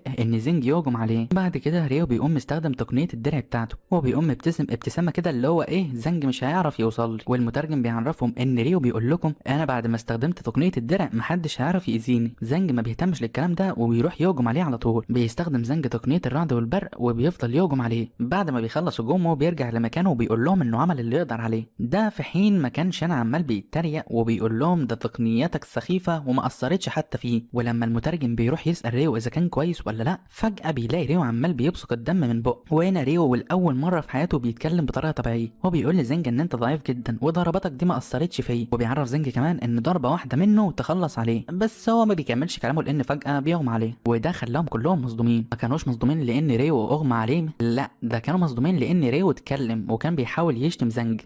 فبيروح المترجم بتاع ريو بيشتاله كده وبيعتذر لهم على الازعاج، وبيطلع يجري على طول علشان يهرب من المكان. ولينج تشان بتروح علشان تشكر زنج لانه انقذها، وبتقول له ان هي مكسوفه كده ان هي هتحاول ترد له الجميل ده طول حياتها، لان على مدار حياتها عمر ما حد عاملها باللطف ده. والكلمتين دول طبعا دخلوا في دماغ زنج من هنا، خلوه يبدا يحلم ان هو لما يتجوزها هيكون اقوى الاقوياء. وبيسالها كده وعينها عماله بتلمع لو كان عندها حاجه عايزه تقولها له، لان هو بيعتقد ان هي هتقول له انها بتحبه وعايزه تتجوزه. لكن كان ردها عكس متوقع تماما، لانها قالت له لو هم انتقلوا لعالم تاني فهي على استعداد انها تفضل جنبه وتساعده في العالم التاني، يعني في حياه تانيه. وكلامها ده صدم زينج لدرجه ان هو كان على وشك يموت من الصدم، لحد ما بيجي النظام هنا وبيعرف زينج ان نقاط اعجاب لينج تشان بزينج زادت، وبسبب ده فبقى في شويه خصائص للنظام اتفتحت بسبب ان حظه ازداد لانها بقت معجبه بيه. وكمان المهاره اللي حصل عليها من النظام ان هو دلوقتي لو قتل حد معين فممكن تزيد نقاط الحظ بتاعته، او ممكن ياخد المهارات اللي كانوا هما بيتعلموها. وده خلى زينج مبسوط جدا لانه بيقول في نفسه ان بفضل مهاره نهب الحظ دي فهو لو قدر يقتل لين هياخد حظه، فبالتالي هيكون زينج هو بطل القصه. وبالنسبه لشان وشين فهم كانوا قدروا يعالجوا نفسهم، وشان كانت متضايقه لانها كانت استفزت زينج، وزينج دلوقتي بقى قوي جدا، فعلشان كده بتسال شان ايه رايه يعرضوا عليه ان هو ينضم لهم مره تانية. فبيعرفها شان ان زينج دلوقتي بقى قوي جدا والناس الاقوياء مش هيقدروا يسيطروا عليهم، فمن الاحسن ان هم يغادروا دلوقتي. وبالفعل بيتجهوا ناحيه الباب. بعد ما بيغادروا بيقول زينج لينج تشان ان كده ما عادش حد فاضل غيره، فمن الاحسن ان هو كمان يغادر من المكان. فبتودعوا لينج تشان، بس اللي كان زينج مهتم ليه لما بيبص فوق راسها بيلاقي ان النظام بيقول له ان نقاط الاعجاب ما بينه وما بين لينج تشان 75، فعلشان كده هو كان فرحان جدا وبيقول ان هو ممكن لو النقاط دي زادت هتطلب منه الجواز، او هو ممكن يطلب منها تتجوزه. لكن تفكيره ده بيتقطع بسبب الجده اللي بتظهر فجاه، وبتقول لزينج انت ما اتغديتش، فعلشان كده بتعرض عليه كعكات الارز. ده في حين ما كانت بتقول في نفسها ان زينج حاول ينقذ لينج تشان، فهي دلوقتي بقت بتعتقد ان زينج طيب جدا. لكن اللي اثار اهتمام زينج ان هي نقاط الاعجاب بتاعتها 80 نقطه، وده خلى زينج مرعوب وبيقول ان نقاط الاعجاب بتاعت جده مو اكتر من نقاط الاعجاب بتاعت لينج تشان، فهل العجوز ديت عايزه تتجوزني؟ وعلشان كده بيطلع يهرب من المكان بسرعه وبيعرفهم انه مش جعان. بينتقل بينا المشهد بعد كده لغرفه يولي اخت رين اللي لين كان قتله. كانت عماله بتتامل وبتجمع في طاقتها، وبيعرفها ان هم لقوا شخص من اللي ساعد في قتل اخوها، فبتساله على طول مين الشخص ده. بيقول لها ان هم لقوا واحد اسمه لين وده اللي ساعد زنج في انهم يقتلوا اخوها رين، وعلشان كده بتقول وهي متعصبه انها لازم تتحدى الشخص ده في قتال وتتخلص منه علشان تنتقم لاخوها. وفي الوقت ده بالصدفه كان زنج عمال بيتمشى في ساحه القتال بتاعه الطائف، وهو عمال بيقول ان الحظ بتاعه عمال بيزيد وهيكون احسن وبالتالي هيقدر يعيش اخيرا، لحد ما بيسمع واحد من تلاميذ الطائفه وهو عمال بيقول ان في تلميذ خارجي هيقاتل تلميذه داخليه. فعلى طول زنج بيقول مين المتخلف اللي هيواجه تلميذه داخليه، ولما بيبص كده على حلبة القتال بيلاقيها يولي هتواجه لين. فبيقول زنج احيه ايه اللي جابه ده هنا، وتلاميذ الطائفه بيبداوا يتكلموا مع بعض. بيعرفوا كلهم ان يولي عايزه تنتقم من لين علشان قتل اخوها. وهنا زنج كان مبسوط نوعا ما لانه ما كانش متوقع ان في حد يساعده علشان يتخلص من لين، لحد ما بيقطع نظام تفكيره وبيعرفه شويه معلومات عن يولي، زي ان هي تبقى في المستوى الرابع من عالم المقاتلين، والمهارات اللي بتمتلكها ان هي ذكيه وسريعه جدا وبتتدرب بسرعه وبتكتسب مهارات وطلبيات بلياردو وبنج. ده غير كمان ان حظها في المستوى المميز، وكمان قوتها الجسديه في المستوى المميز، وكمان بتتقن المهارات بالمستوى المميز. المؤلف عايز يبين لك ان البطل هو اسوأ حظ في القصه كلها. المهم بيعرفوا النظام ان يولي ديت بعد ما لين يهزمها دلوقتي هتقع في حبه وهتموت في دباديبه، ومش كده وبس، ده كمان هتعطي لين خريطه سريه وهتروح مع يون في مغامره سريه علشان يجمعوا مواد وكنوز، وكل ده هيساهم في رفع قوه لين بشكل كبير جدا. وده خلى زينج مصدوم وزعلان لان لين هيحصل على كل الطاقه دي لما يهزم البت دي، ويقول وهو زعلان كده ومتعصب ان المؤلف بيعطي كميه حظ مهوله للين، وعلشان كده بيقرر ان هو يغير مجرى القصه. المهم بننتقل احنا بعد كده للين ويولي اللي كانوا عمالين بيتكلموا مع بعض. كان لين عمال بيعرفها ان هو ما قتلش اخوها وان اللي قتل اخوها يبقى زنج مش هو، لكن يولي ما بتصدقوش وبتعرفه ان هي هتخليه يندم هو وزنج. بيرد عليها لين وبيعرفها ان هو مصر على موقفه وبيأكد لها ان هو ما قتلش اخوها، وعلشان يثبت لها كده هو مش هيواجهها لانه عنده مبادئ وما بيقاتلش بنات، وده خلاها تحرج تقريبا وبدأت تعجب بيه. لكن في الحقيقه لين كان بيبتسم ابتسامه خبيثه وبيقول ان بعد ما جيوي ضحكت عليه فبقى بيعرف ازاي يخلي البنات تقع في حب، لان كل اللي عليه يعمله دلوقتي خلاها تعتقد ان هو شام فبالتالي هتحب. بس طبعا زنج ما سابوش ينفذ الخطه بتاعته دي لانه بدأ يزعق بأعلى صوته ما بين الناس وهو عمال بيقول ان لين محتال وهو اللي قتل اخوها. فبترجع يولي لتفكيرها وبتقول ان هي فعلا لازم تنتقم لاخوها، وعلشان كده بتفعل التعويذه بتاعتها وبتهجم على لين بتعويذه ناريه، وده اللي عصب لين وهو عمال بيتفادى ضرباتها لانه كان متضايق جدا وخطته كانت على وشك تنجح لولا ان كان في حد عمال بيخربها. بتقوم يولي قطع تفكيره مره تانية بهجوم التنين المائي، بس برضه لين بيتفادى الضربه دي بكل سهوله. ده خلى زنج متضايق نوعا ما وحاسسها ان هي بتتساهل معاه لان هي هجمت على لين بتعويذه ناريه وبعد كده بتعويذه مائيه. وهنا بدأ كل اعضاء الطائفه اللي كانوا عمالين بيتفرجوا على القتال يعجبوا بلين وبيقولوا ان هو شكله كده قوي وكمان وسيم لانه قدر يواجه يولي وهي تلميذه داخليه، وده اللي ما كانش زنج عايزه وكان متضايق لان الكل دلوقتي بقى عمال بيمدح في لين. المهم بنرجع ليولي اللي بتجهز تعويذه رعد الظلام عشان تهجم على لين، وبتعرفه ان هي مش هتتساهل معاه علشان كده بتطلب منه يهجم عليها بكل قوته. فبيعرفها ان هي طالما مصره على الموضوع ده فهيواجهها بكل قوته من غير تردد، فعلى طول بتهجم عليه يولي بتعويذه رعد الظلام بتاعتها، وهنا كان لين عمال بيبتسم ابتسامه خبيثه، وهو عمال بيقول في نفسه ان التعويذه بتاعتها ديت بقت ضعيفه جدا ويقدر يصدها بكل سهوله. وبالفعل بيجهز تعويذه الغاء التعويذات في السيف بتاعه وبيوجهها ناحيه التعويذه بتاعتها، فبالتالي بيحصل انفجار من الطاقه ويولي بتطير بعيد من قوته. ودي كانت الفرصه اللي لين كان عايزها، لانه دلوقتي هيعمل نفسه انه انقذها، فبالتالي هتحبه وهتتبعه. بس زينج بيتدخل علشان يسرق الموقف بتاعه ويعمل نفسه البطل. ولان زينج ظهر فجاه كده قدام لين كان زينج مصدوم، بس في اثناء صدمته بيهجم عليه زينج كده بضربه في نص وشه. ولما كان تلاميذ الطائفه عمالين بيتفرجوا استغربوا ان في واحد قبيح جدا بيتدخل في المباراه، لكنهم بداوا يعتقدوا ان زينج كان بيحاول ينقذ يولي. المهم بنرجع لزينج بعد ما ضرب لين وخلاه مرمي على الارض. كان عمال بيمثل دور الشخص الطيب، لانه كان عمال بيقول للين انت كنت بتفكر تقتلها ولا ايه، وبيقول له كمان ان هو مش هيسيبه يقتل يولي بطرق الرخيصه. ومن وجهه نظر يولي اللي كانت عماله بتبص لزينج كانت معجبه بيه جدا، وهي بتقول ان زينج شكله قوي وكمان جميل، لحد ما زينج بيبص لها وبيسالها لو كانت كويسه، وبيعرفها ان هي محظوظه جدا لان لولا هو اتدخل كان زمانها ميته. بس هي اول ما بتشوف وشه بتبعد عنه على طول وبتقول في نفسها ده شكله وحش قوي. وده اللي كان ضايق زينج، وهو بيقول في نفسه هو ليه العالم ده عمال بيتعامل بالمظاهر، ده ايه العنصريه دي. المهم بيتغاضى عن الموضوع ده وبيعتذر لها لانه فاجئها، بس بيعرفها ان هو لولا اتدخل كان زمان دلوقتي لين مخلص عليها. بس هي بتقوم بص على لين كده وبتقول له ان لين شكله مش من النوع ده، وبتعرفه ان من شويه لين اصلا ما كانش عايز يواجهها. فبيفضل زينج يقول لها ان انت بس اللي بتعتقدي كده، لان هو برضه كان عامل نفسه ضعيف رغم ان هو كان يقدر يهزمك. وبيقول لها تخيلي بس ايه اللي هيحصل لو انا ما كنتش اتدخلت. وهنا النظام بيعرف زينج ان لين خسر نقطه اعجاب من يولي، لان هنا برضه يولي كانت اقتنعت وبتقول لزينج انت معاك حق، انا كان زماني دلوقتي مصابه اصابه خطيره. وزينج بعد كده بيعرفها ان هي لو ما كانتش مصدقاه فهو على استعداد يروح يثبت لها. بيعرفها ان هو لما يقرب من لين دلوقتي هيحاول يقتله. وبالفعل زينج بيروح يقرب من لين وهو بيقول في نفسه ان كده كده وهو متاكد ان لين هيهجم عليه، لان دايما لين اول ما بيشوفه بيبقى عايز يموته بغض النظر عن الاسباب. المهم كان لين راسه بتوجعه وهو عمال بيقول من العيال اللي بوظ خطتي. فبيظهر زينج قدامه وهو متقمص دور الطيب بقى وبيقول له انت مش ناوي تكشف عن انيابك الحقيقيه ولا ايه. فهنا اول ما لين بيشوفه بيتعصب جدا وبيقول له انت اللي بوظت الخطه بتاعتي، وعلى طول بيسحب السيف بتاعه وبيهجم على زينج. فمن قوه الضربه زينج بيطير بعيد. بس اللي كان لين مستغربه هو ليه زينج ما صدش الضربه ديت وهو في العاده يقدر يصدها. واللي كان زينج عايزه حصل، لان يولي بتتدخل وبتمسكه وبتسال زينج لو كان كويس. فبيكمل زينج في تقمص الدور بتاعه وبيقول لها انت كده شفت كل حاجه واتاكدتي. وبالفعل يولي بتصدق زينج وبتوجه كلامها بعد كده لين، وبتقول ان هي ما كانتش تتوقع انه يطلع بالحقاره دي. ده في اثناء برضه ما كل تلاميذات الطائفه كانوا متضايقين من لين لانه كانوا بيعتقدوه شخص طيب ووسيم وقوي، وبداوا كلهم يرموا على لين احجار وطوب واكل وكل حاجه. وهو طبعا كان مستغرب وبيقول هو انا عملت ايه. عامه زينج بيقول له انت لازم تبطل تعمل فيها دور الطيب وانت شرير اصلا. وبيأمر زينج كمان انه دلوقتي يركع لكل تلاميذات الطائفه علشان يعتذر لهم. فبيتعصب منه لين وبيوجه له ضربه سيف الظلام علشان يموته. وهنا بتتدخل يولي وبتطلب من زينج انه يتراجع علشان ما يموتش، بس زينج بيقوم ماسكها كده وبيقول لها تركز معاه لانه بيبدا يحول لها طاقته عشان يعملوا هجوم قوي جدا قدام لين. وبالفعل من قوه الهجوم ده بيحصل انفجار بيتجه ناحيه لين، ولين كان واقف مصدوم ومش مستوعب حاجه، بيلاقي الانفجار ده كله في وشه. من قوه الانفجار ده بيطير لين بعيد لاخر الماب. وبعد ما لين هزمت لين بتتجه ناحيه زينج وبتشكره. بعد كده بتقوم سالها على اسمه، بيقوم معرفها زينج ان مفيش داعي للشكر وبيقول لها ان اسمه يبقى زينج. فاول ما بتعرف ان هو يبقى زينج اللي بتدور عليه بتقول له انت اللي قتلت اخويا وبتجهز التعويذه بتاعتها علشان تهجم عليه. بس هو بيقسم لها ان هو مش اللي قتل اخوها وان اللي قتل اخوها يبقى لين، وهي ما كانتش مصدقه في البدايه لحد ما بيقول لها انه عنده دليل. المهم بيقول لها ان قبل ما اخوها يموت كان مصوره فيديو علشان يذله، وبالفعل بيعرض لها الفيديو اللي كان رين مصوره وهو عمال بيطلب الرحم. وده في حين ما كان زينج عمال بيقول في نفسه انه ما كانش متوقع انه هيحتاج التعويذه دي. المهم بيعرفها زينج ازاي انا هقتله وانا بطلب الرحمه منه علشان اعيش، موضوع مش منطقي. وبيقول لها كمان انا اضعف من اخوكي هقتله ازاي. فعلى طول يلو بتصدقه وبتعتذر له لانها شكت فيه وبتشكر فيه كمان لانه رغم ان هي حاولت تقتله الا ان هو ساعدها. بيتقمص زينج بقى دور الطيب وبيقول لها ان هو لا يرضى بالامور الشريره، ودايما لانه شخص طيب فهو بيبحث عن العداله والحريه. المهم بعد ما تلاميذ الطائفه شافوا كل اللي حصل ده بدات شهره زينج تزيد لانهم بقوا بيعتقدوا ان زينج شخص طيب رغم وشه القبيح. فهنا بيظهر النظام لزينج وبيقول له ان بسبب شهرتك والناس بدات تحبك فعلشان كده حظك زاد بنسبه 10 نقاط. وبيقول له النظام كمان ان هو يعطيه لفه مجانيه في عجله الحظ. فبيوافق على طول زينج وبيقرر انه يلف عجله الحظ اللي بتكون فيها تقنيات قويه جدا بنسبه 5% ان هو يكسبها. واول ما بتبدا العجله تلف كان عمال زينج يحلم بالحاجات اللي ممكن يحصل عليها لانه ممكن يحصل على تغيير دوره في القصه دي. وبالفعل بتثبت عجله الحظ على تغيير المصير في القصه. فبيطير من الفرحه هنا وبيقول ان هو اخيرا مش هيكون الشخصيه القبيحه اللي الكل بيكرهها، لكن عجله الحظ بتثبت على الجائزه التسليكيه وبتبارك له كمان في اثناء صدمته. بس هو ما كانش فاهم ايه الهديه التسليكيه دي في البدايه لحد ما النظام النظام بيديه مصاصه، فبيتعصب من الهديه التسليكيه ديت وبيكسرها في الارض. بيقوم ماشي وهو بيقول للنظام انه مش عايز حاجه منه لانه عارف ان حظه نحس ومش هيطلع له حاجه عدله. فبيوقفوا النظام وبيعرفوا ان في نسبه 80% انه يحصل على حاجه كويسه من عجله الحظ. بس زنج ما بيصدقوش لحد ما النظام بيعرفوا ان في كل سحبه جديده لعجله الحظ بتزيد نسبه حظه في العجله بنسبه 70%. واول ما زنج سمع العرض ده كان بيقول ان ده عرض مغري جدا، فعلشان كده بيطلع يجري على النظام على طول وبيقول له ان هو هيجرب يسحب 10 مرات في عجله الحظ. بيقوم النظام معرفه ان السحبه الواحده في عجله الحظ بنقطتين حظ، يعني هياخد منه 20 نقطه. المهم بيفضل يلف كده لحد ما بيثبت على الهديه التسليكيه. فبيقول زنج مش مهم، كده كده فاضل لي 9 مرات. بعد 10 ثواني كان فاضل بس 6 محاولات لزنج، وهو بيقول مش مهم، فاضل لي 6 محاولات اكيد هيطلع لي حاجه كويسه. بعد دقيقه بالظبط كان فاضل لزنج 3 لفات في عجله الحظ. هو كان متوتر جدا لكنه بيقول ان اكيد فاضل له 3 مرات، اكيد هيطلع له حاجه كويسه. لكن برضه طلع له 9 مرات هديه تسليكيه وهي المصاصه. فبيعرفوا النظام ان هو لازم أن يكون عنده ايمان بالحظ، وطول ما عندك ايمان بالحظ اكيد هيطلع لك حاجه حلوه. بس هنا زنج كان اتعصب وبيقول له مفيش حاجه اسمها حظ، وبيمسك السيف بتاعه كده علشان يعرف النظام ان لو ما طلعلوش حاجه كويسه من عجله الحظ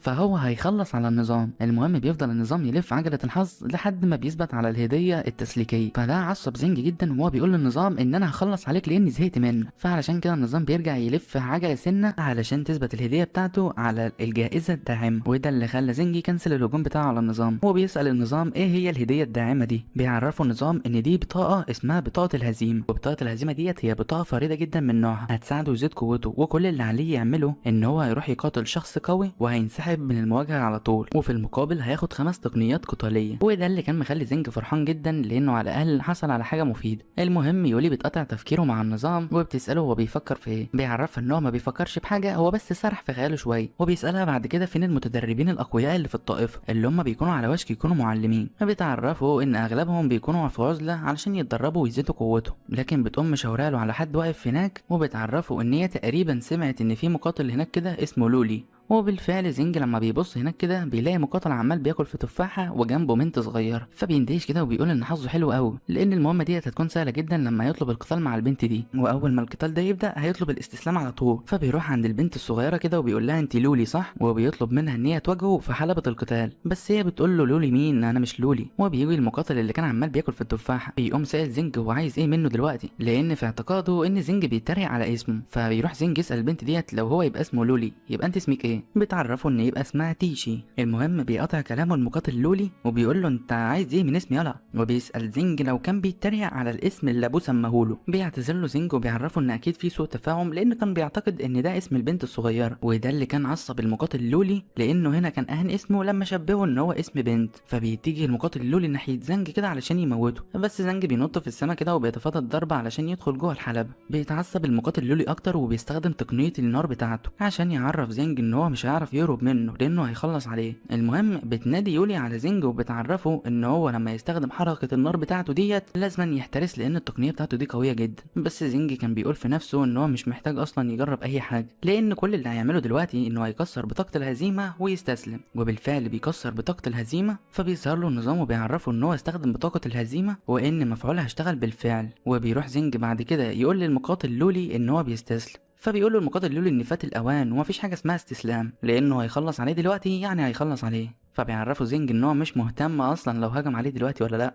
لانه استخدم بطاقه الهزيمه وخلاص مش هتعرف تموتني. فبيعرفوا النظام انه علشان يحصل على التقنيات الخمسه لازم يستوفي الشروط، ومن احدى الشروط ديت انه لازم يقاتل مره واحده على الاقل. وفي حين ما كان زنج مصدوم كده كان المقاتل لولي بيهجم عليه بتقنيه نار اجداده. فبيلحق زنج ان هو يستوعب الموقف اللي هو فيه، وعلشان كده بيجهز تقنيه الرعد والبرق بتاعته علشان يهجم عليه. والاتنين بيهجموا على بعض بتقنيات قويه جدا لدرجه ان حصل انفجار قوي جدا في المكان.